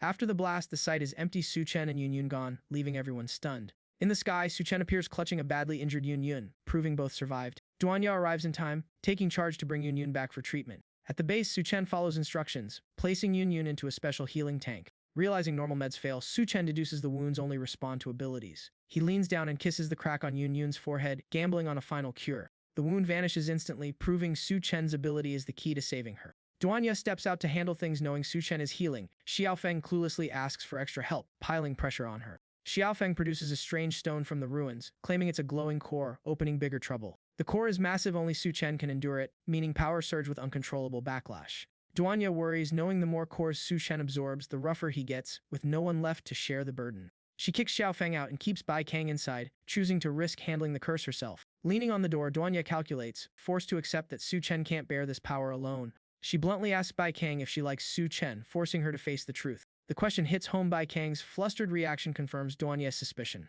While tending Yun Yun, Duanya informs Su Chen about the core, subtly pushing him out to set events in motion. Once outside, Su Chen notices the stone and prepares to uncover a truth far from an ordinary core. He realizes it's rare Haishi, easily mistaken for a core but far more valuable and dangerous. Testing it with force, the Haishi doesn't budge, confirming apocalyptically absurd hardness. Recognizing a past life opportunity meant for him, Su Chen smiles as fate tilts his way. He stores the Haishi in space, planning to forge weapons and lay groundwork for even scarier power. Duanya explains the post-absorption curse. If unresolved, consequences will spiral out of control. Bai Kang volunteers to break the curse, a reckless choice driven by personal feelings. Rushed into it, Bai Kang dons a bizarre maid outfit, regretting instantly but stuck with it. Not seeing the Haishi, Bai Kang worries yet presses on, prioritizing curse verification for base safety. In the maid dress, Bai Kang trembles while calling Su Chen master, maxing out awkwardness. Inside, Duanya nurses Yun Yun, anxious that Bai Kang might not survive the risky plan. Outside the base, soldiers clear Taudi corpses, exhausted and resentful, hinting unrest ahead. Panic erupts when the Taudi bodies vanish, fear spreading over an unprecedented phenomenon. In Su Chen's consciousness, the female corpse opens her eyes, sensing a familiar aura Shiz awaited. Following the script, Bai Kang speaks cryptically to Su Chen, stirring suspicion and temptation. Words go too far and Su Chen chokes on his drink, curse-breaking turning into slapstick chaos. Su Chen notices the liquor is 64 alcohol, instantly realizing things are about to spiral out of control. Alcohol hits fast. Bai Kang turns reckless, flipping furniture like a drunk general and derailing the script. Bai Kang's bewitching eyes and teasing moves put Su Chen on alert. Control is being tested. Su Chen coldly swats her hand away, refusing a role reversal and forcing her to face real boundaries. He unleashes mental pressure, crushing her will and reminding her who the master is. Bai Kang collapses to her knees to apologize, her obedient attitude pleasing Su Chen as order returns. A familiar ripple stirs in his mind. Su Chen instantly senses the mental space intervening. Before he can react, has yanked into the mind realm, outside affairs cut off cold. The female corpse rushes in with news a compatible body has appeared, opportunity and danger bundled. She forces Su Chen to cooperate to boost sensing, turning him into a mandatory link in a risky plan. She admits she can't locate the target alone and must borrow Su Chen's mental power to search. A mental cocoon envelops them. The cramped space makes Su Chen an unwilling amplifier. After sensing completes, the female corpse smugly declares the target locked and prepares to guide them. Through the link, Su Chen sees a mysterious woman commanding corpse hordes, eerie green aura flooding the field. They confirm it's a corpse queen mid-body swap, extremely dangerous and best avoided. In reality, a drunk Bai Kang mistakes the curse activating and lunges at Su Chen to day to it. The rough contact detonates mental power, instantly alerting the corpse queen and reversal locking their position. The corpse queen charges in at terrifying speed. Escape is officially too late. Su Chen jolts awake, mind shredded, splitting headache marking the steep price paid. He bluntly refuses a free fight with the corpse queen. No big benefits, no big risks. The female corpse offers to become his servant in exchange, deliberately lowering her stance to persuade him. Su Chen demands her core as the price, a condition that gambles her very life. After hesitation, she hands over the core, binding her fate to Su Chen's promise. Core secured, Su Chen establishes a master-servant bond and commits to helping her goal. The female corpse vanishes without farewell. Su Chen just chuckles. What matters is already in hand. Recalling his past life, Su Chen knows the corpse queen once led corpse tides to massacre humanity unchecked. Doom repeats. Core in hand, Su Chen knows it's time to move, stepping onto the path toward a future calamity. 2 days later, Su Chen leaves Divine Light Base, Bai Kang watching in silence, unspoken longing heavy. Bai Kang tells herself she's too weak to follow now but vows to catch up one day. In heavy rain at an abandoned gas station, Duanya and Yunyun unknowingly wait as danger creeps close. A man covered in ice charges into the fire, a lunatic move putting both on edge. Poisonous smoke spreads, shady figures appear grinning, clearly a premeditated trap. Poisoned yet stubborn, Duanya raises her gun in warning, but the leader treats bullets like toys. She despairs to find the gun frozen solid, no resistance possible against enemy abilities. The leader smugly reveals Su Chen is also hunted by another insane ability user, fate uncertain. Elsewhere, Su Chen steps into the sealed space of the chain-wielding madwoman hunting him. Fooled by a decoy, the madwoman realizes too late she's fallen into Su Chen's trap. Su Chen appears behind her, voice icy, instantly flipping the situation and shocking her. The mighty chain is caught one-handed by Su Chen, proving an absolute power gap. He grips her face tight, demanding the whereabouts of the blacksmith who can shape the future. Su Chen explains to the female corpse that to fight the corpse queen, the strongest blacksmith is mandatory. The female corpse probes his mind and extracts intel the blacksmith is at New World Base. The madwoman collapses, begging for mercy, realizing her life is fully in Su Chen's hands. Su Chen coldly agrees to spare her as a hound, turning an enemy into a tool. Back at the gas station, Duanya and Yunyun fake poisoning, bodies heating up to mislead foes. The leader boasts the smoke is aphrodisiac, convinced the girls are already his. Right then, both stand up with clear eyes, freezing the group in shock. Yunyun coolly declares the poison useless against her ability. The trap instantly backfires. Hearing both are ability users, the group panics, scrambling for weapons after poking the wrong targets. 2 lackeys pull high-pressure water guns, splitting positions to encircle, confident restraint is enough. The boss activates ice ability, bragging about 3-pronged attacks and ordering immediate fire. Under his ability, water pillars freeze into ice arrows, a seemingly unavoidable barrage. Yet the ice arrows reverse and impale him, since his power freezes but cannot redirect. Turning back, he finds 2 lackeys already controlled by Duanya, forced into living shields. Clutching his wound and retreating, he bitterly realizes he's completely lost the initiative. Hearing footsteps behind, he cheers, thinking reinforcements arrived, calling Duque like a savior. But Duque flips instantly on arrival, striking down the subordinates and reversing the situation. Duque's icy gaze shuts him up, making it clear he's just a disposable chess piece. Duque bows to Su Chen, asking how to deal with the offender, absolute master-servant hierarchy exposed. Su Chen grants full authority, making the lackeys tremble as they grasp the real power gap. Duque orders all fuel barrels handed to the master, none dare object, despite resentment. One reckless man protests, claiming fuel is vital, forcing Duque to suppress him immediately. Duque lashes out with an iron whip, crushing rebellion with raw violence from the start. Su Chen steps in to stop it, ordering no killing, yet he still has use for them. No negotiation wasted, Su Chen directly unleashes his ability, leaving no loose ends. 3 heads explode one by one, instant death plunging the scene into terrified silence. Su Chen realizes the brain parasites are gone, sensing someone is secretly controlling New World. He opens space to pull out a truck, forcing Duque to drive and asserting absolute control. The truck appearing from thin air makes Duque fully grasp the unbridgeable power gap. On the road, Duque accepts her new status so long as she lives, humiliation can be swallowed. Watching the three behind feast on hot pot, Duque feels both craving and fear of their power. Yun jokes with Su Chen while handing Duque a Coke, oddly easing the tension. While eating meat, Duque unconsciously exhales poison gas, revealing a lethal ability always at hand. Su Chen gets an idea using Duque's ability to help Yun and Duanya resist brain parasites. The poison gas hits, leaving Yun dizzy. She instinctively seeks Su Chen, turning things awkwardly sensitive. Su Chen pulls Yun into his arms, stabilizing the situation while warning Duque to focus on driving. Duanya calmly yields space, her resigned attitude further confusing Duque about their tangled ties. Duanya proactively asks about New World, steering the talk toward vital intelligence. Duque explains she joined New World through a beauty contest, exposing women's brutal survival paths. Gazing at the ruined tower, Duque claims New World is a massive apocalypse resource hub.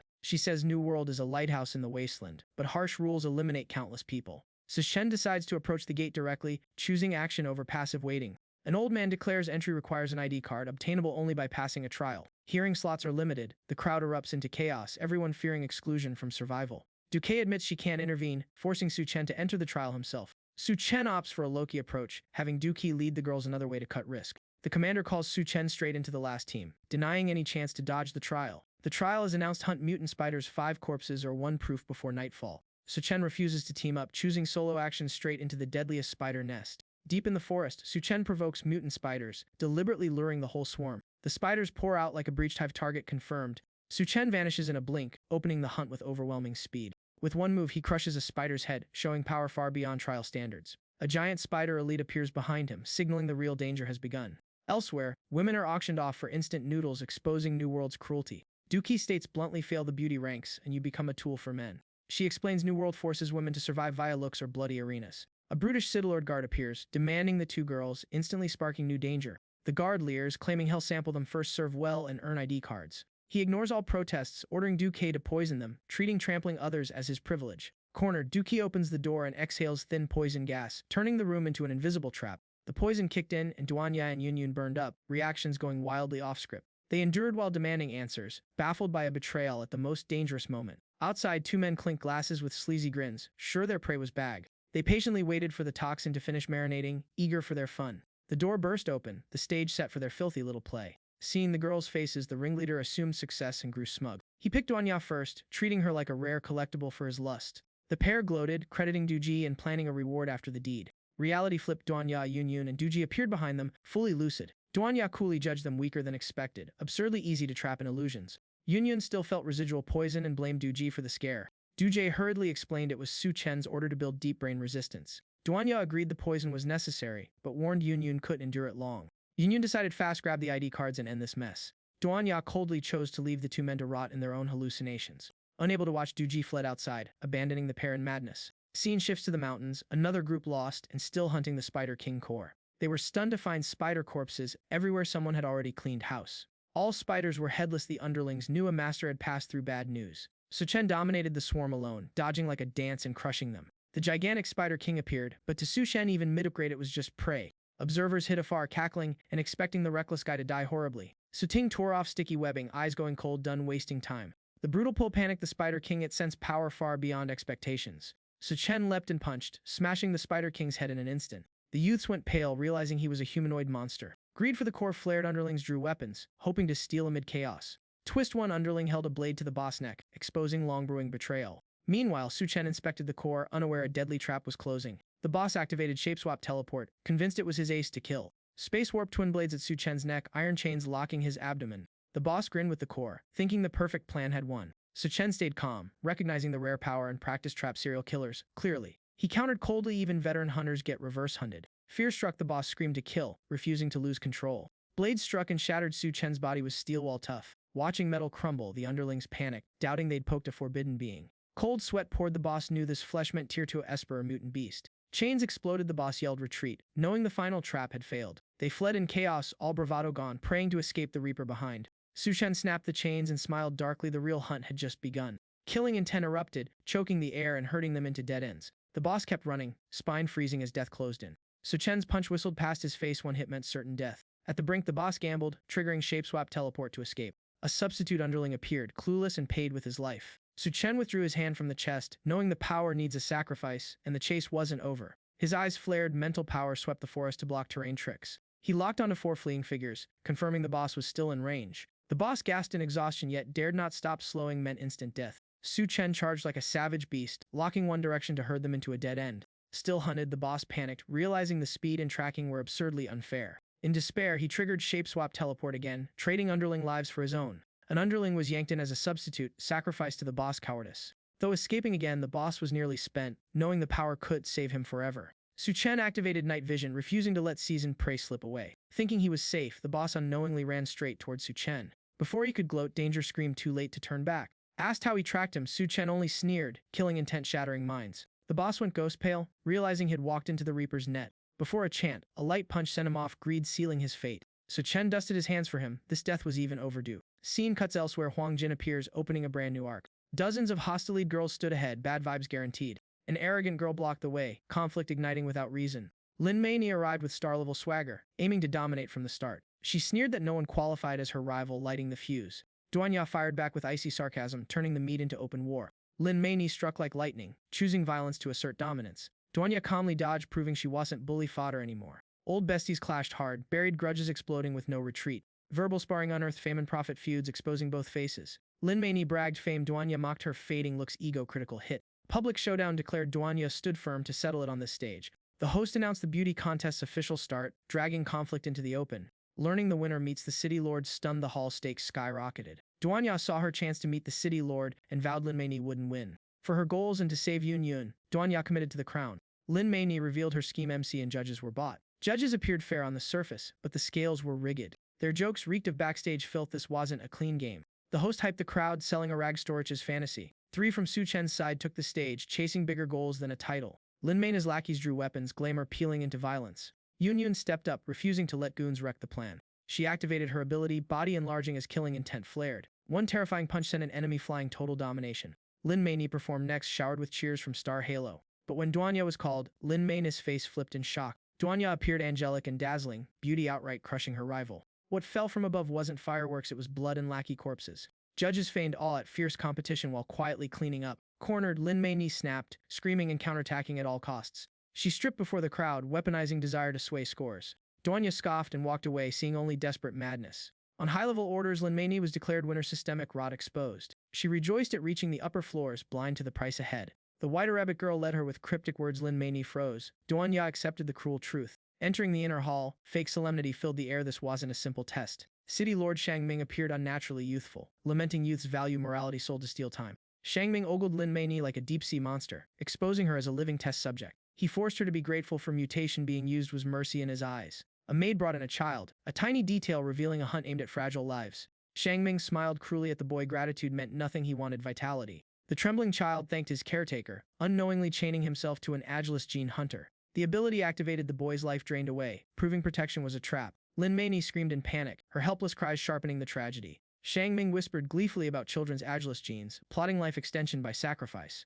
Still unsatisfied, he planned to gather enough cores and turn the city into a life farm. Drunk on immortality fantasies, Shang Ming crowned himself eternal master. Crime is the foundation. Below, Duanya wreathed as Duji's poison flared, unseen danger tightening. The sisters clung together, enduring to build brain resistance beyond normal limits. With IDs in hand, they prepared to enter the city, unaware safety was an illusion. 2 figures ambushed suddenly, raw violence exposing the city's jungle law. 2 crewcut thugs leered, treating women as goods, lives traded for pleasure. Duji revealed the bitter truth, ID or not, women here were still commodities. With no retreat, Duanya struck back, using mental ability to save herself. Elsewhere, a youth regretted the Spider King's death and lost core. Still, he smiled, the real goal was other parts for his own plan. Su Chen appeared with a sudden strike, spiking tension instantly. The youth hastily sought peace, claiming no core dispute, full combat was too risky. He named himself Wang Tong, the name jolting Su Chen with past life questions. Su Chen accepted friendship and ceded spider legs, avoiding trouble for now. Introductions done, Su Chen probed the spider leg purpose, sensing Wang Tong hid something. Before leaving, Wang Tong warned solemnly never touch the New World ID card. Watching him go, Su Chen realized the ID hid a dangerous secret. On the road, thugs blocked Wang Tong, aiming to rob his mutant spider. In a blink, Wang Tong slaughtered them brutally, bodies shredded without resistance. Su Chen assessed quietly Wang Tong was indeed a past life powerhouse, peak tier 2. At the city gate, Su Chen had to present the ID to enter the New World. Activation stunned the guards, hinting at a strange process. The ID activated, Su Chen officially became a New World citizen. Entering the city, Su Chen's doubt surged, recalling Wang Tong's warning. Suddenly, black smoke poured from the ID, eerie aura spreading. Xiao Minni appeared to question him, confirming a brain worm had invaded and she killed it. She revealed the ID itself carried brain worms, making Su Chen worry for Duan Yai and Yun Yun. In the inner city, Shang Ming sensed anomalies, coldly noting an intruder. Below, Yun Yun trembled as poison flared, forcing herself to stay conscious. Provoked, the two crew cuts charged, determined to kill Yun Yun. Yun Yun dodged by a hair, making them miss. The impact collapsed, a wall, crowds fled as the fight spiraled out of control. Duji realized in horror they used iron head crash, power enough to topple buildings. The thugs bragged steelered heads, but Yun Yun coolly read their pattern. They charged again, pouring everything into a killing blow. At the brink, a dangerous aura erupted, the tide flipped. Duan Ya intervened, invisible force suppressing the battlefield and locking foes down. Duan Ya's eyes froze, she sensed the mastermind behind it all. The black-haired crewcut grinned viciously, admitting exposure but confident the timing was ripe. In a life-or-death instant, Duan Ya unleashed full power to block the fatal strike. Breaking free, Yun Yun transformed and roared, vowing not to let them escape.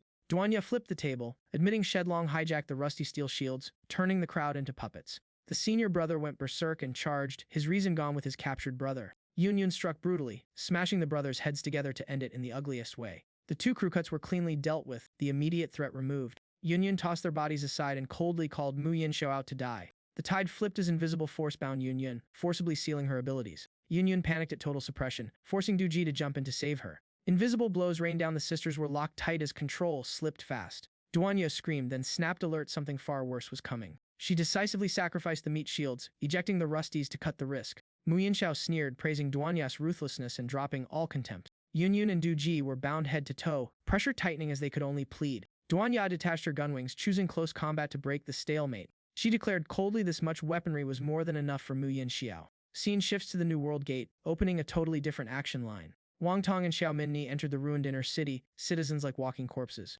Wang Tong stayed hyperalert, sensing this place was anything but safe. He reported bringing what was needed, the spider legs for the rescue plan. A beautiful smith confirmed spider legs were the entry ticket to save prisoners. She promised top-tier weapons if Wang Tong helped rescue her grandfather from the city lord. She warned sternly never enter the building, it was a lethal forbidden zone. From afar, Su Chen chose another route, infiltrating quietly on his own terms. Xiao Minni sensed entry was too easy, likely a trap, forcing a riskier wall climb route. Stepping into the corridor, warped shadows appeared, monsters deliberately released to block intruders. A giant bug ambushed from behind. Su Chen dodged hard, 1 beat slower meant instant death. Explosions boomed below, proving multiple nests. The situation instantly spiraled. A whole nest of mutant maggots surfaced behind Su Chen, faces blanching at an Ankiantier mess. The maggots surged like a storm. Wang Tong bolted in panic, survival trumping teamwork pride. Fu Tuotu nearly got swallowed when sudden hands yanked her back from doom. Su Chen arrived just in time, striking fast and exposing strength to save both lives. Su Chen vaulted high, ignoring Wang Tong's screams and dumping the worm swarm on him.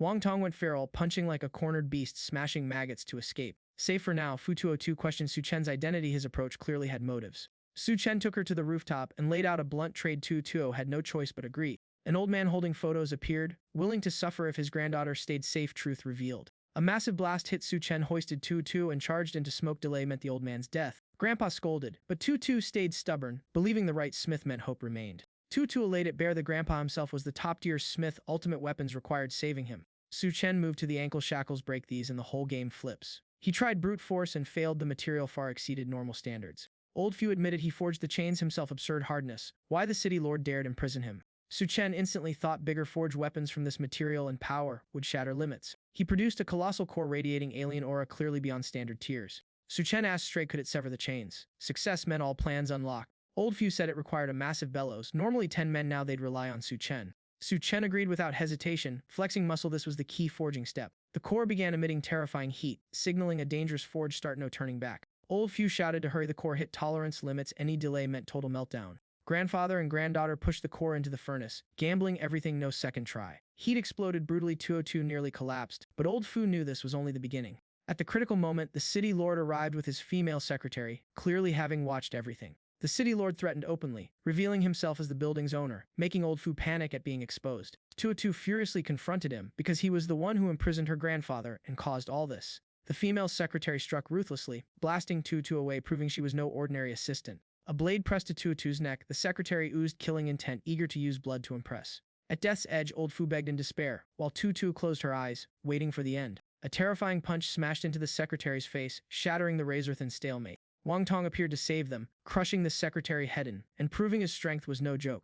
Despite fierce resistance, the secretary was completely suppressed, every move useless before raw power. Wang Tong unleashed monstrous grip strength, tearing the secretary apart in an instant. Old Fu and Su Chen were stunned, the power far exceeded expectations. Wang Tong checked on Tu Tuo, heroic aura maxed out, making her heart flutter amid corpses. The cool moment lasted under 3 seconds. Wang Tong went pale, spotting a worm on his shoulder. A flash of steel sliced the centipede away, saving him from peak embarrassment. Thanked for the first time, Wang Tong replied awkwardly, the tension briefly easing. The city lord roared in rage over his dead subordinate and dropped all pretense. His body split open as hundreds of centipede legs burst out, revealing a grotesque true form. He fully transformed into a giant centipede, deathly pressure flooding the rooftop.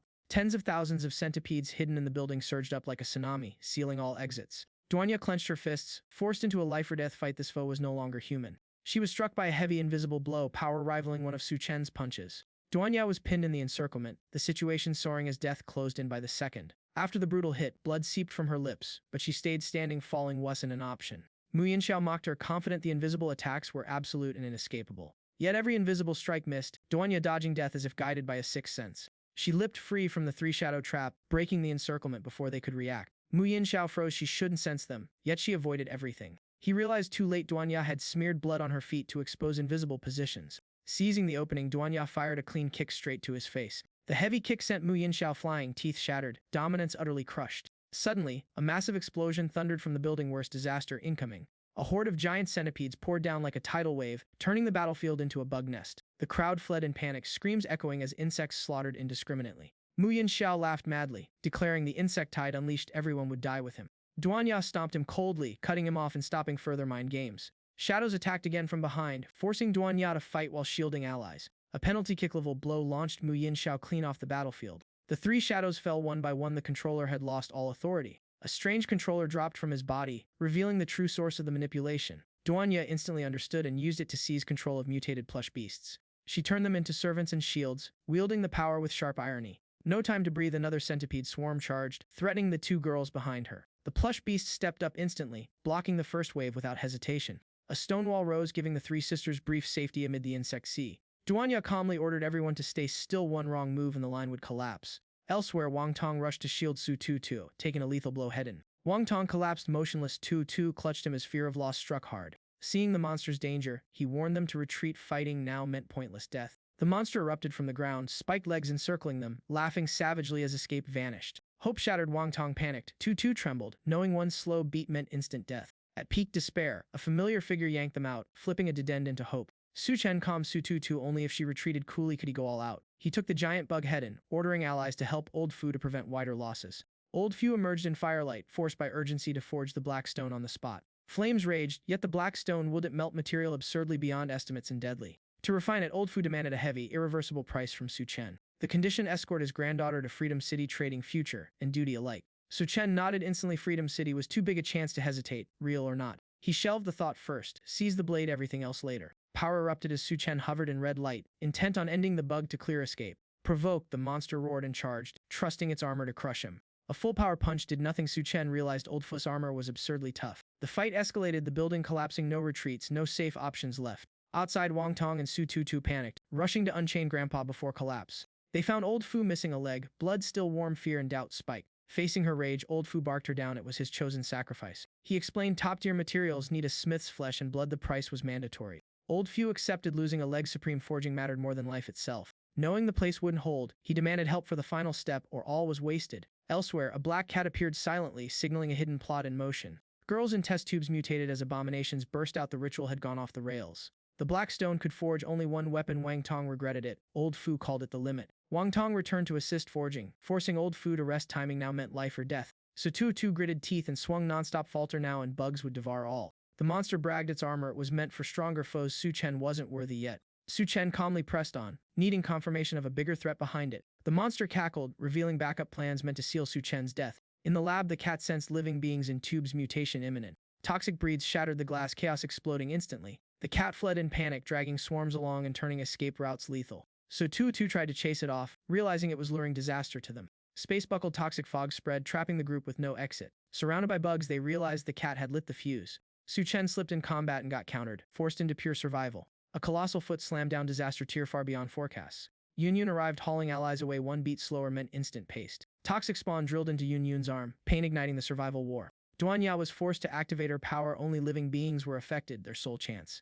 An invisible barrier formed, halting the swarm and buying breath. Duanya broke into Tier 2 human, power surging as the tide briefly turned. Buffed, Yunyun charge, kicking toxic bugs away. No counterattack meant collapse. At the finishing strike, her arm was corroded, threat far from over. The team retreated upward, splitting bug control duties. Ground fighting only worsened odds.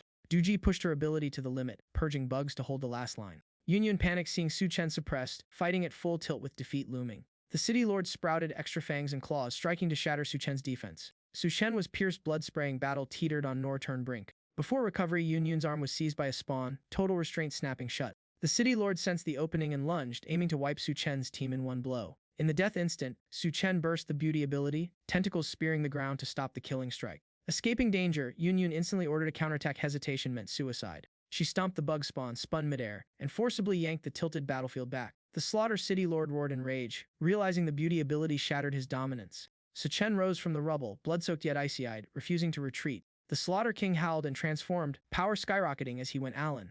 Yunyun was horrified. The bugs were fusing, size and threat spiraling out of control. Su Chen judged the situation worsening, pinning hope on Old Fuss' timely intervention. Elsewhere, Wang Tong unleashed martial arts plus abilities, carving a lifeline by sheer force.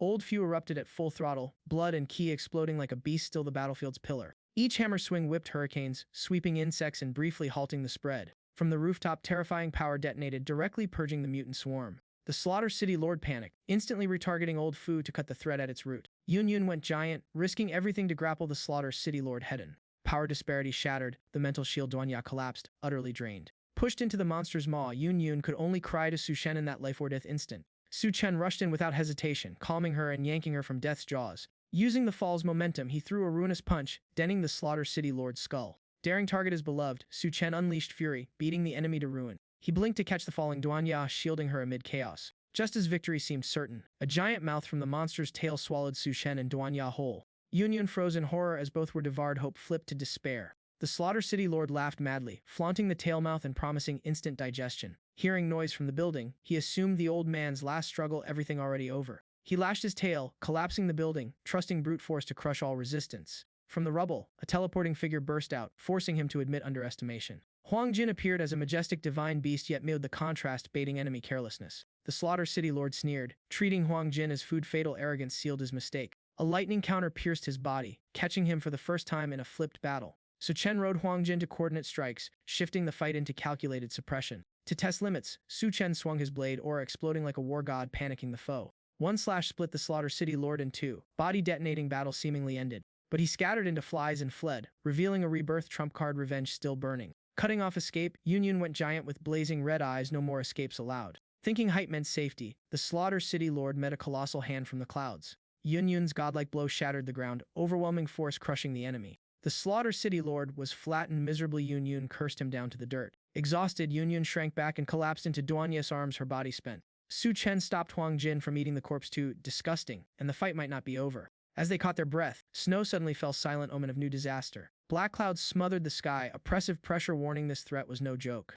Su Chen realized it was volcanic ash, global catastrophe spreading with no escape. He declared extreme cold imminent, the planet would freeze, humanity pushed to desperation. Right then, the Slaughter City Lord revived, laughing, boasting regeneration, chilling everyone. Facing an unkillable monster, the group tensed, ready to gamble lives again. Su Chen remained eerily calm, had seen the flaw and needed no help. Ignoring taunts, Su Chen claimed responsibility, vowing to end it himself. Spatial ability erupted, the Slaughter City Lord panicked and froze, truly cornered. Space warped and twisted his body, he screamed in despair, not understanding erasure. The scream cut off, the Slaughter City Lord vanished completely, proof of true death. Su Chen withdrew his power, confirming repeated rebirths had weakened him. Spatial pull was enough. The whole group gaped in shock, realizing that trick was far beyond anything normal they'd ever seen. Fu Lao admitted their situation was awful, low on supplies, full of wounds, and unprepared meant freezing to death. Su Chen pulled out dragon feather coats, boots, and supplies, joking that with him around, dying wouldn't be easy. In the car, Duanya panicked, seeing cracks appear on Yunyun's transformed body, clear signs of overload. Su Chen handed Yunyun the Spider King core, taking the risk since she needed instant recovery and power. He spoke bluntly, the female Corpse King was about to sweep the continent, so leveling up fast was mandatory. The core stabilized Yunyun, who suddenly lunged at Su Chen, leaving Duanya utterly flustered. Yunyun confessed the poison wasn't fully cured and she needed Su Chen's help, making things urgent and awkward. She begged him, saying she was about to collapse, and delaying would let the toxin keep wrecking her body. Su Chen realized the core didn't trigger a breakthrough, proof Yunyun's talent was absurdly high and needed more buildup. The sisters erupted into a fierce argument over who got detoxed first, dumping pressure on a battle-worn Su Chen. Ignored, Su Chen snapped back, flatly stating his strength was enough to handle both. He decided to help them together, decisively ending the fight before it got worse. The vehicle shook violently, and even outsiders could tell something major was happening inside. In the forest, Duque hung suspended from a tree, unconscious from the previous battle's shockwaves. She woke between two strangers, stunned to realize Shed survived a lethal fall. Duque recalled being blasted away while fighting the Slaughter City Lord, which led her here. Luckily caught by branches, she dodged death but was badly hurt and totally lost. Watching snow fall, Duque panicked, fearing the cold would kill her before she found her master. Two female wraiths suddenly appeared, charging with killing intent and turning the forest into a death trap. A couple fled in terror, knowing that without a distraction, all three would die on the spot.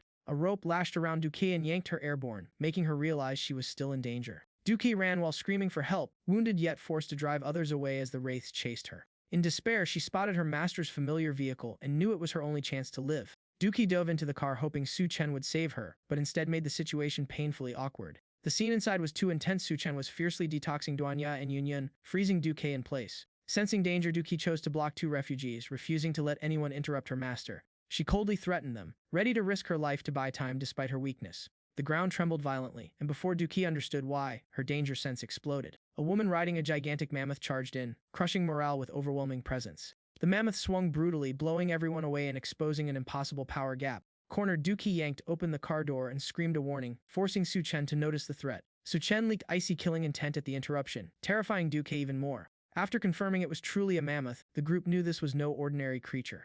Yunyan stepped out on her own, as the outside situation demanded instant overwhelming force. Calm before the mammoth, Yun even questioned where such a monster came from. Refugees spilled the truth. Weird people revived beast skeletons at the zoo, creating living nightmares.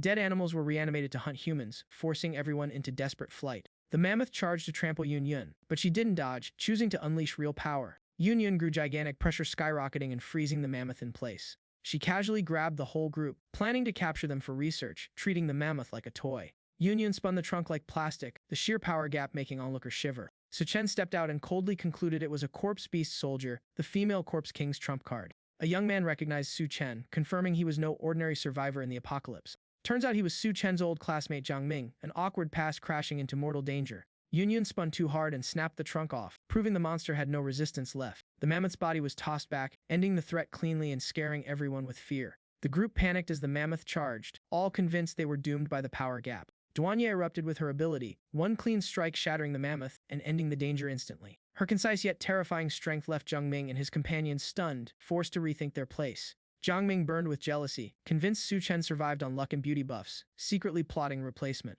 After the fight, Yun collapsed demanding food, and survival pressure instantly became a food crisis. Jiang Ming looked down on Su Chen as a harmless cook, confident overthrowing him was only a matter of time. He offered pitch-black jerky to Yun, trying to score points while she was starving. Yun realized it was gorilla meat and bolted in horror, instantly nuking Jiang Ming's favor plan. Inside, Yun faced a lavish feast prepared by Su Chen, her hunger solved on the spot. Through the window, Jiang Ming gaped in envy, unable to fathom Su Chen's absurd resources. Swallowing his pride, he begged softly as a classmate, trading dignity for a meal. Su Chen coldly set terms, recalling past betrayal and demanding a price before feeding him. When Jiang Ming rushed forward, Su Chen raised a hand, declaring the rules were his. Jiang Ming proposed joining the team, bargaining with his ability as his only way to live. But turning back, he found the feast wiped out by Yun, shattering hopes of eating. Despite suspicion, Su Chen kept his word and let them join, knowing credibility was also control. Yun handed over the mammoth core to Su Chen, proving loot meant life or death. Su Chen refused to absorb it, quietly wary since strong beast cores signaled bigger dangers ahead. Su Chen arranged a retreat route for the Su-2 group to Radiant Light Base, avoiding future baggage.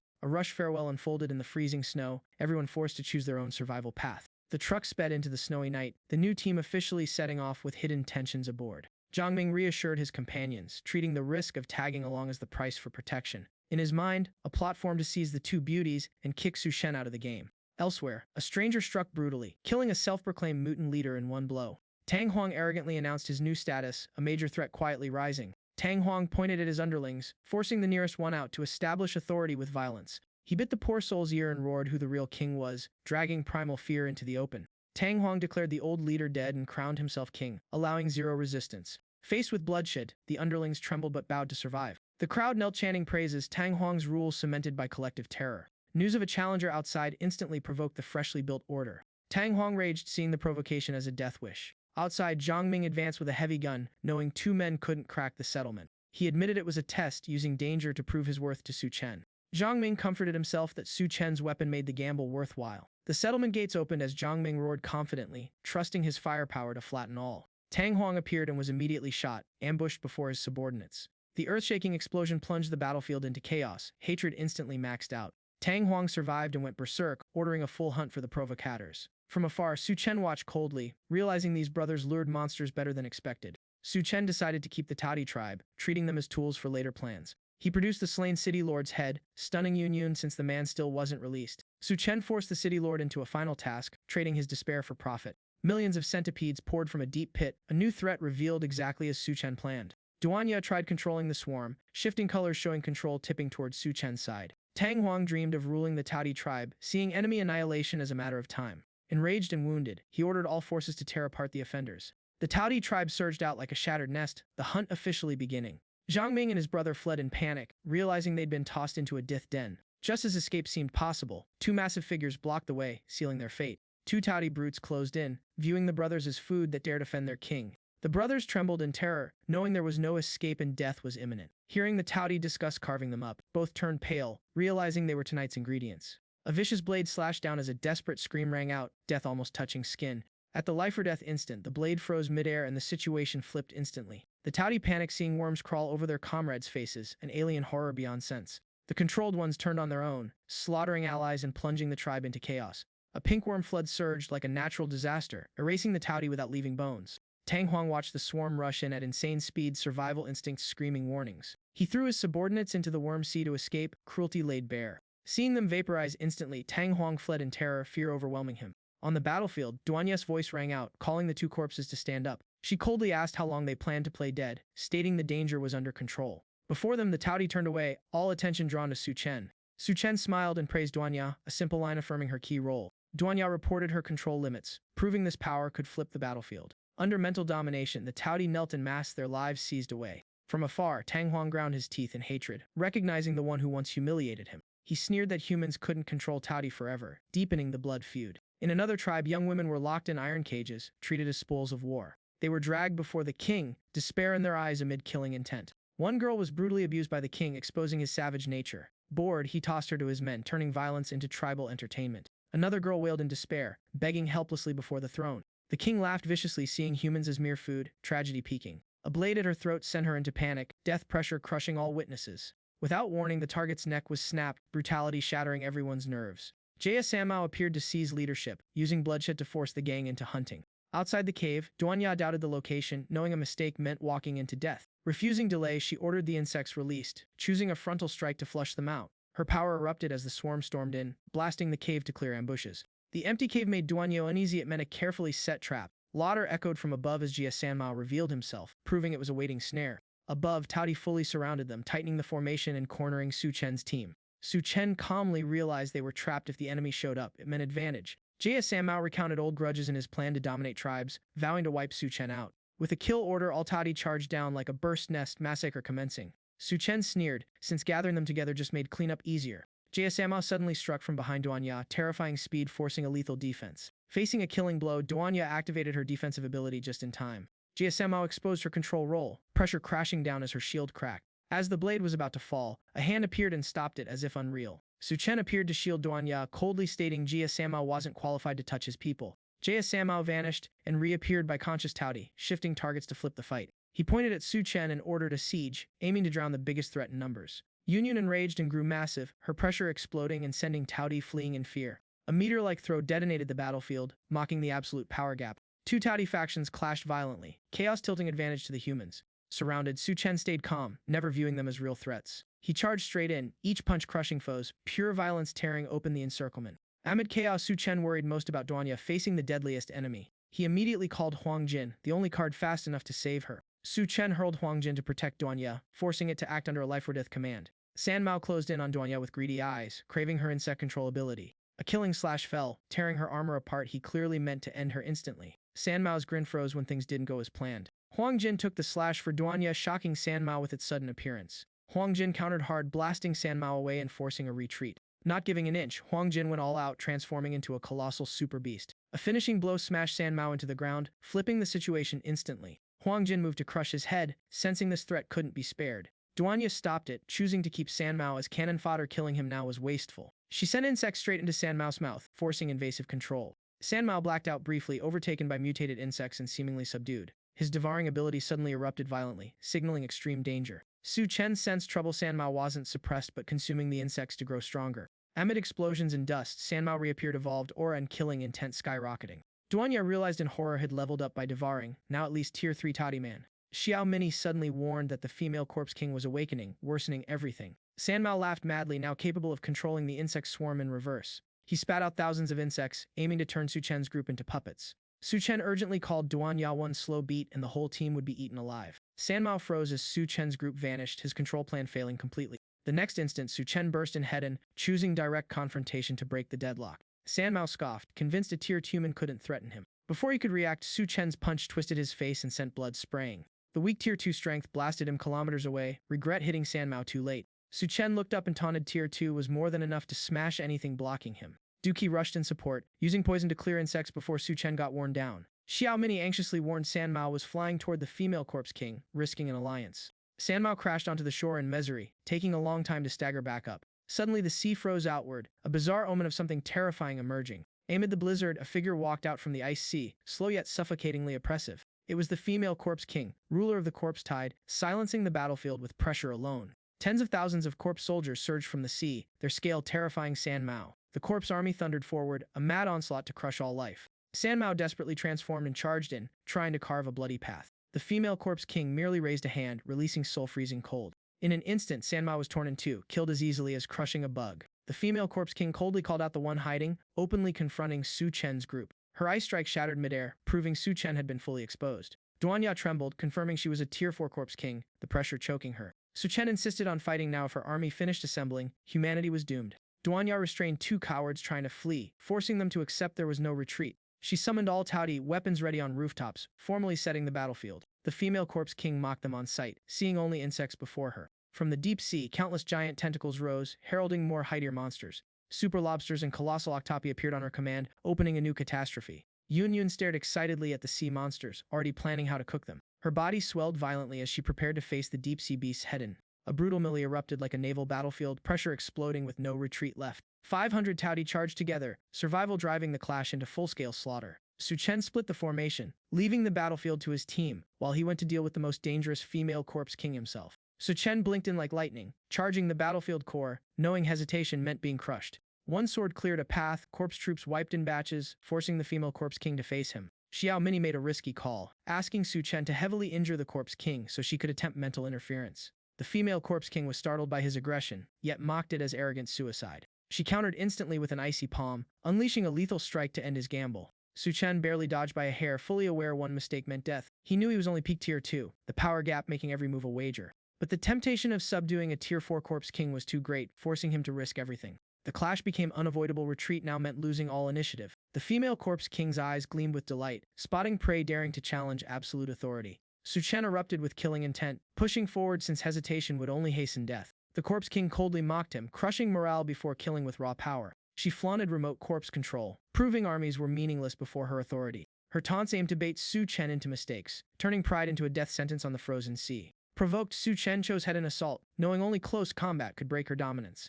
The corpse king unleashed wide area skills, freezing waves forcing Su Chen to dodge while icing over. Even at extreme speed, he was still frostbound, exposing the massive power gap. Despite entering overdrive, Su Chen stayed suppressed one slow beat from death. Breaking free, he grew more alarmed, realizing Shed used only a fraction of her strength. Controlled corpses suddenly locked him down, turning accumulated flaws into near-certain death. Pinned and unable to resist, Su Chen faced a finishing blow from the corpse king. She casually declared she wanted to subdue him, dismissing escape as pointless. Bored, the corpse king dropped the kill intent, planning to toss him into the ice sea as monster feed. She scanned the battlefield, already victorious, selecting candidates worthy of servitude. After filtering the weak, her eyes lit up upon spotting valuable prey. Interest flared as she sensed unusual potential in her chosen target. Yun rampaged through corpse beasts, forcing the corpse king to acknowledge her real combat power. The corpse king countered at once, using tentacles to bind Yun and crush the new threat. Pushed hard, Yun burst with power, becoming a whirlwind that blew all restraints away. Watching from above, the corpse king decided Yun was worthy as a subordinate.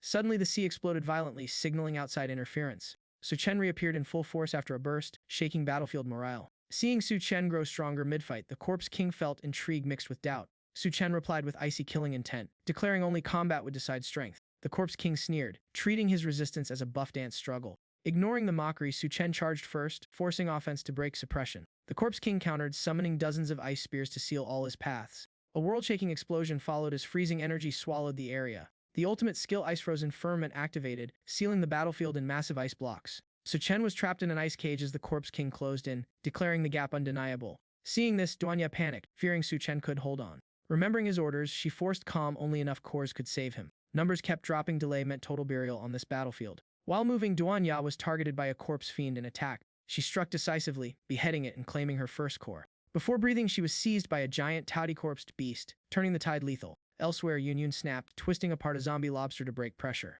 Another core dropped, confirming these corpse beasts were the only lifeline to flip the fight. Yun quickly noticed the abnormally high drop rate, proof the Corpse King was farming the battlefield. As she warned them, tentacles struck from beneath the ice, abruptly cutting off coordination. A high-voltage shock hit Yun, paralyzing her completely and turning her into helpless prey. Tentacles dragged Yun across the ice, clearly signaling the female Corpse King still ruled the field. A two-headed mutated beast appeared, pressure spiking and nearly crushing Su Chen's side's hope. The core in Duanya's hand vanished suddenly, proving a hidier ability was interfering in secret. The female Corpse King stepped out and coldly exposed the truth: the core was the source of Su Chen's growth. Her claim that Su Chen was dead dealt a brutal mental blow, nearly breaking Duanya's will. At death's edge, Yun dumped all remaining cores into Su Chen, betting her life on him. Inside the ice prison, Su Chen went berserk, using spatial ability to force absorb cores and break limits. A spatial roar echoed, signaling the seal had reached an unstoppable collapse point. Su Chen blinked out via spatial jump, killing intent, exploding and truly terrifying the Corpse King. One slash severed her arm, followed by a furious dragon kick blasting her off the battlefield.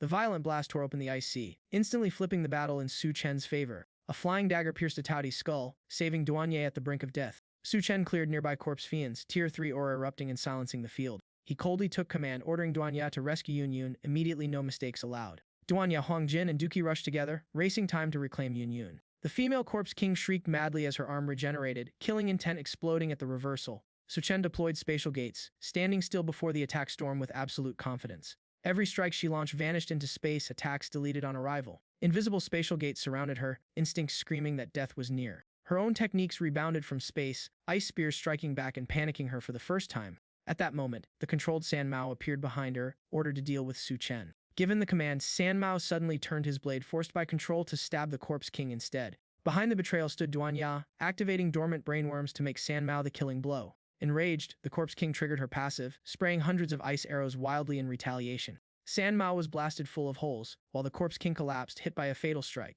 Right then, Su Chen appeared and pressed his palm to her forehead, entering the decisive phase. Terrifying pressure locked her down, seizing the rare chance. Su Chen called his teammates. Xiao Mini dove into her glabella, pink light invading as control takeover began. The Corpse King sneered, claiming immortality and boldly provoking Su Chen. Rage triggered explosive power, resurrection commands issued without hesitation. Su Chen was horrified, seeing shattered corpses self-heal. The Corpse King was forcibly flipping the board. Swarms of sea monsters multiplied and accelerated, forcing Su Chen to fight while reassessing danger. The sea beast fired terrifying electricity, paralyzing Yun and the group as they tried to save others. Ice shattered beneath Yun, dropping her into the frozen sea and pushing despair to the edge. At the crisis point, base tanks arrived, blasting sea monsters, relieving Duanya. Bai Kang led full forces as reinforcements, refusing to let Su Chen shoulder it alone. Lu Xiaofeng brutally carved a path, using raw violence to suppress the monsters and reclaim momentum. The Corpse King clutched her head, screaming, takeover backlash spiraling out of control. Her hair turned pink, face paling, a clear sign control was being eroded step by step. Despite being surrounded, she declared full rebirth, flaunting new power and alerting Su Chen. Xiaomini urgently stopped Su Chen, insisting she had successfully seized control. Su Chen suddenly vomited blood and collapsed, backlash from swallowing 2 over-limit cores. Seeing him truly unconscious, Minnie panicked and doubted whether it was fake or fatal. Craving freedom, Minnie recklessly searched for the core inside Su Chen despite the awkward timing. Misunderstanding exploded into conflict as Minnie instantly restrained Bai Kang. Su Chen's cold voice rang out, gripping the core and threatening to crush it, flipping the table instantly. Xiao Mini realized Su Chen was awake and hastily explained, terrified he'd really shatter the core. The core triggered punishment, shrinking her into chibi form, authority stripped, and the immortal queen humiliated. Bai Kang stepped in to confirm the situation, as reinforcements secured the battlefield for now. Hearing Yun was critical, Su Chen coughed blood again, proving the backlash had exceeded tolerance. Xiao Mini confirmed the side effects erupted, forcing Su Chen to be handed to Bai Kang for treatment. Su Chen coldly warned Xiao Busai, spelling out the price of betrayal if she dared again. Bai Kang raised ice walls to isolate the area, needing privacy to save someone on the brink. She split into multiple clones, making Su Chen realize Bai Kang's ability had evolved sharply. One clone stepped forward, as only this special method could help Su Chen survive the backlash. Xiaobuse watched bitterly, newly seized body already reduced to useless form.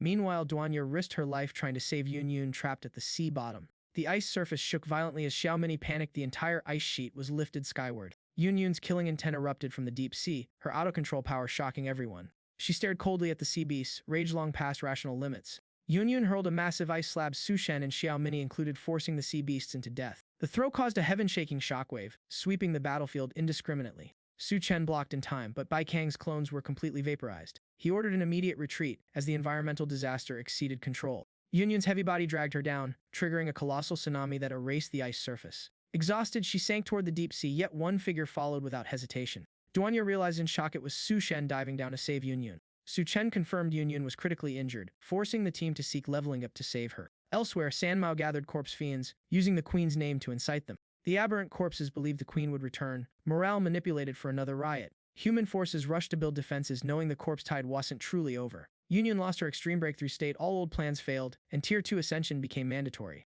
Leveling required massive cores, and time pressure trapped everyone in a deadlock. Su Chen took responsibility, deciding to hunt cores personally to save Yun Yun. Duque brought over the imprisoned Xiao Mini, revealing a chess piece Su Chen had prepared. Su Chen coldly ordered her released, as he needed to draw out the real corpse queen. He struck Xiao Mini hard, forcing the hidden one to stop pretending. Su Chen exposed the flaw, stating the immortal queen couldn't possibly be this weak. The corpse queen revealed herself, admitting injuries forced her to let others take her body. Sensing fatal danger, she retreated before the spatial gate. Su Chen triggered spatial and ice traps, pushing her into the prepared position. San Mao drove the corpse tide forward, unknowingly delivering resources exactly as Su Chen planned. In one brief lapse, the corpse queen was sealed inside a spatial prison. Su Chen stated his goal plainly: use the corpse tide to mash harvest cores. He summoned a colossal ice storm via spatial ability, wiping out the tide instantly. The zombie legion disintegrated on the spot, teammates witnessing overwhelming power firsthand. The corpse queen realized it was all calculated, killed in reverse by her own abilities. Su Chen forced her to hand over the core, the only thing that could save Yun Yun. At the mention of infinite hell, the corpse queen mentally collapsed from past trauma. She finally submitted, willingly surrendering the core to avoid a fate worse than death. The core separated from her body, officially stripping the corpse queen of authority. Even coreless, she remained stubborn, believing herself impossible to truly erase. Su Chen renamed her Bu Mi, turning the corpse queen into a living asset. Her body shrank again, deepening the humiliation of helpless resistance. Bai Kang sensed anomalies in the truck as Yun Yun's energy waves erupted violently. Yun Yun devoured all cores to break through, losing control and rushing Su Chen to transmit power. Bai Kang blushed and rushed in to assist. More hands meant survival, worsening the chaos inside. The truck rocked violently. Lao Gao needed only one look to know something huge was happening inside. General Gao immediately sealed off the area, fearing fallout, with the entire force surrounding it tightly. Su Shen realizes that even with help the energy is still short, so he must patch the gap with other superpowers. He grabs the Golden Beast Emperor and forces a beast transformation. No time left for mercy or hesitation. A pillar of light blasts into the sky as the three girls are pushed to their limits, the energy explosion impossible to hide. Afterward, the three collapse to rest, the brutal price of this forced breakthrough. Su Shen checks the results and finds Tier 3 crystal cores are no longer enough, forcing him onto a new path. Lao Gao declares hell protects Su Shen out of gratitude, then withdraws cleanly once the job is done. Fu Susu reminds him of the promise to reach Free City, a rare chance they can't afford to miss. She reveals that something stronger than crystal cores has appeared in Free City, instantly shifting Su Shen's goal. Su Shen decides to depart at once, unsure he'll return alive. His farewell is swift and final. A massive explosion erupts unexpectedly, plunging the entire area into chaos. Yun Yun panics and urges everyone to run, knowing the next blast will be far worse. She confesses she ignited explosives and fuel by accident, a tiny mistake nearly blowing up the base. Su Shen floors it and escapes immediately. Staying would only mean more danger, forcing an emergency retreat. The vehicle charges through explosions as the group laughs at the mess they caused, heading straight for Free City. Su Shen recalls his past life. Free City was once untouchable, now right before his eyes. Hearing of a Tier 4 expert shocks him. In his past life, humanity never surpassed Tier 3. He worries about supplies, since items from his space are too different and would raise suspicion if revealed. Yun Yun notices they're looping around the tangled mountains, risk getting them seriously lost. Duanya detects someone tailing them and looks to Su Shen. The danger is close. In the bushes, barbarians draw their bows, seeing fat prey as lust and greed spill out. Su Shen deliberately provokes them with the smell of barbecue, preferring bait over an ambush. He issues a cold warning as the noise shreds his last patience, killing intent crushing the bandits. Su Shen questions their origins, as their shady behavior clearly doesn't match any beastfolk tribe. The leader pretends to be a mountain hunter offering trade, but his greedy eyes give him away. He lures the group to a nearby tribe with promises of safety and supplies, actually leading them into a trap. He schemes that dragging prey back to the lair makes looting easy, no beasts or resistance to fear. So Shen plays along since they're handing over supplies. He plans to scoop it all for Free City. The hunters even make crude passes at Yun Yun, soaring the air with danger and disgust. The lair appears dark and chilling, women hung high, proving this is a den of true villains. So Shen drops the act and demands access to the food store. Supplies are his only target. He asks to enter alone to choose, setting up a clean sweep before anyone can react. Inside the pitch-dark store, rotten meat and vague corpses pile up, confirming they're monsters. Knowing it's all useful for Free City, Su Shen decides to take everything without exception.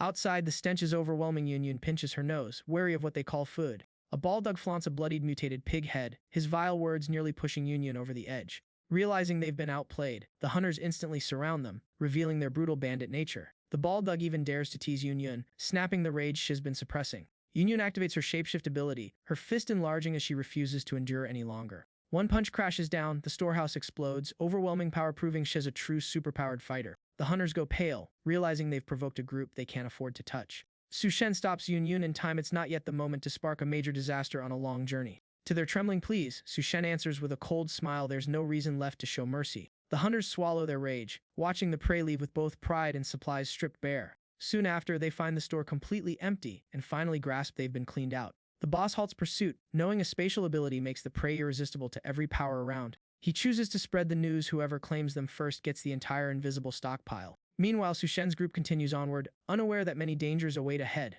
Huang Jin angrily roars at Su Shen, his pride poked hard, nearly lunging to bite back. Huang Jin suddenly bolts, leaving Duanya stunned. This behavior is far too abnormal. The whole group falls straight into a giant net trap, caught and hanging midair before they can react. The hunters appear, as forest traps are their safest way to catch prey. The boss shows his true face. Since Su Shen looted everything, he decides to kill them to keep it quiet. Chaos erupts when a lackey is swallowed by a beast, revealing interference from the Yusho sect. The leader dies in a single clean blow, his body split in two, the price of misjudging his foe. Su Shen's group stares in shock at the colossal beast, its pressure far beyond imagination. The beast rider orders a massacre, treating Su Shen's group as minor trash to be wiped out. Yun Yun screams for help as a beast nearly bites her while the group hangs helplessly. Another beast suddenly intercepts the attack, saving them at the last possible second. A familiar voice rings out. The Yusho sect forbids killing innocents, flipping the situation. The danger eases for now. Yun Yun exhales as everyone realizes they narrowly survived. The rescuer steps forward, and Su Shen is stunned. It's his old friend Tianyu. Tianyu quickly releases everyone, saying old stories can wait until they're safe.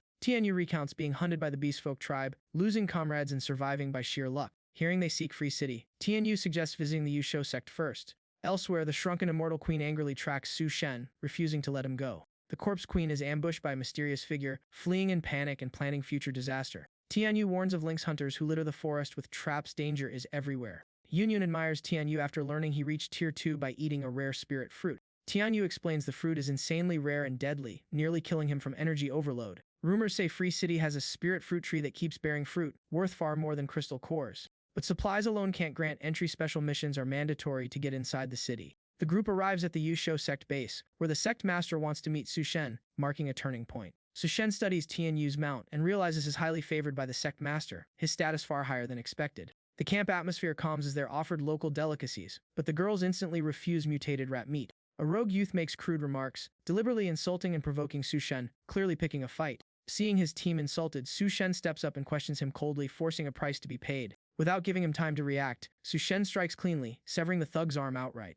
Tianyu follows with a brutal blow to the gut, declaring that touching his people means death. Howls echo as 3 mutated wolves appear, signaling a premeditated trap snapping shut. The vice sect master steps out, framing Tianyu as a traitor and ordering immediate execution. He reveals his ambition. Jealous of Tianyu's favor, he seizes this excuse to strike. Driven into a corner, Tianyu roars his challenge, choosing to fight back to save himself and his brothers. He charges into the encirclement, cutting down beasts and men alike, every strike lethal and decisive. The vice sect master plays righteous, shouting treason charges and escalating it into a deathmatch. He unveils his plant-type superpower, proving he has a dangerous opponent not to be underestimated. Thorns and vines surge everywhere as he declares this his domain. No one escapes. Tianyu summons his beasts, preparing to break out with everything he has. He apologizes for dragging them in, planning to hold the line alone while Su Shen escorts the girls away. Su Shen refuses to leave, choosing to fight together. Abandoning allies now would be betrayal. The two laugh loudly, standing united as comrades bound by life and death. At the vice sect master's signal, hounds and followers swarm forward as the battlefield explodes. Giant carnivorous flowers erupt from the ground, aiming to devour Tianyu in an instant. Duanya intervenes, using mental control to make enemy beasts tear into each other, turning the tide. Yun Yun activates her enlargement ability, smashing nearby enemies with a colossal punch. Even Fususu joins in, her body erupting with power as she repels every attacker. So Shen counters coldly, snapping an enemy's neck with ease, sending real panic into the Vice Sect Master. Tianyu lunges forward, pouring all his killing intent into finishing the Vice Sect Master here and now. Tianyu's killing blow is dodged, only destroying a few tendrils, proof the Vice Sect Master still has tricks. The old man roars in rage, admitting he underestimated them and unleashing his final trump card. The underlings gulp down strange drugs in unison, their abnormal behavior putting Su Shen and Tianyu on full alert. After taking the drug, the men go berserk, their speed and strength surging and pushing Tianyu to his absolute limit. Su Shen recognizes it as heart-devouring serum, a boost that trades short power for a shortened life. He exposes the Vice Sect Master as a spy of the Genesis cult, striking straight at the old man's fatal weakness. With his secret blown, the old man howls in order to kill everyone, determined to leave no loose ends. Su Shen draws his close combat blade and moves brutally fast, cutting down the mutated troops in moments.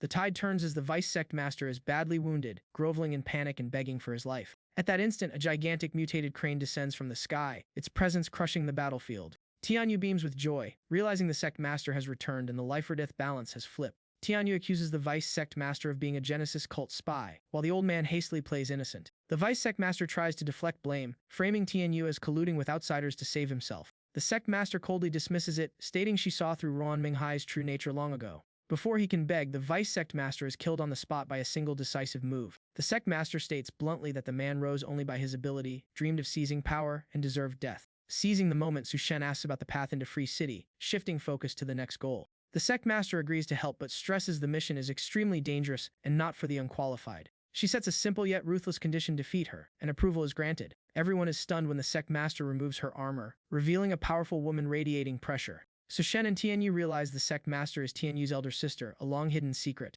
Without wasting words, Sister Tian strikes first, charging straight into a martial contest with Su Shen. She locks Su Shen's arms and tries to force his submission, yet fails to rattle him. Su Shen relies on pure strength, lifting Sister Tian clean off the ground and utterly overpowering her. Sister Tian admits Su Shen passed the test, agrees to help, but warns Free City is insanely dangerous. Su Shen decides to leave Fususu behind, as her identity could cause trouble and this trip must stay lean. Sister Tian warns the frostbone giant python's nest is deadly, and helps disguise the two girls to lower risk. Duanya and Yun Yun appear in baffling Kedril cosplay, confused and wary but forced to accept it. Su Shen's group advances to the target, confirmed to be the frostbone giant python's lair. The mission is clear: obtain the python's crystal core as proof and locate the missing scientists to enter Free City. Facing a maze-like cave system, Su Shen decides to scout alone to avoid splitting the team. Duanya and Yun Yun stay at the cave entrance awaiting support, forced to trust Su Shen's judgment. After a long and fruitless search, Su Shen grows uneasy the frostbone giant python still hasn't appeared. He spots a crystal-core-like object stuck to the cave ceiling, sensing something is very wrong. A terrifying explosion erupts, shaking the entire mountain and instantly blowing past expectations. Su Shen hears the scientists panicking and retreating, admitting the frostbone giant python is too dangerous. Hidden in the darkness, Su Shen clearly senses the aura of a colossal python wielding spatial powers. Outside the cave, a white-haired Shawnee appears holding Huang Jin, scolding him gently while worrying hell overload. Duanya and Yun Yun cautiously question the stranger's identity, confused why Huang Jin is in her arms. Yun Yun angrily confronts her, insisting Huang Jin never let strangers touch him and demands she let go. Despite repeated attacks, the white-haired girl stands calmly, completely ignoring the two of them.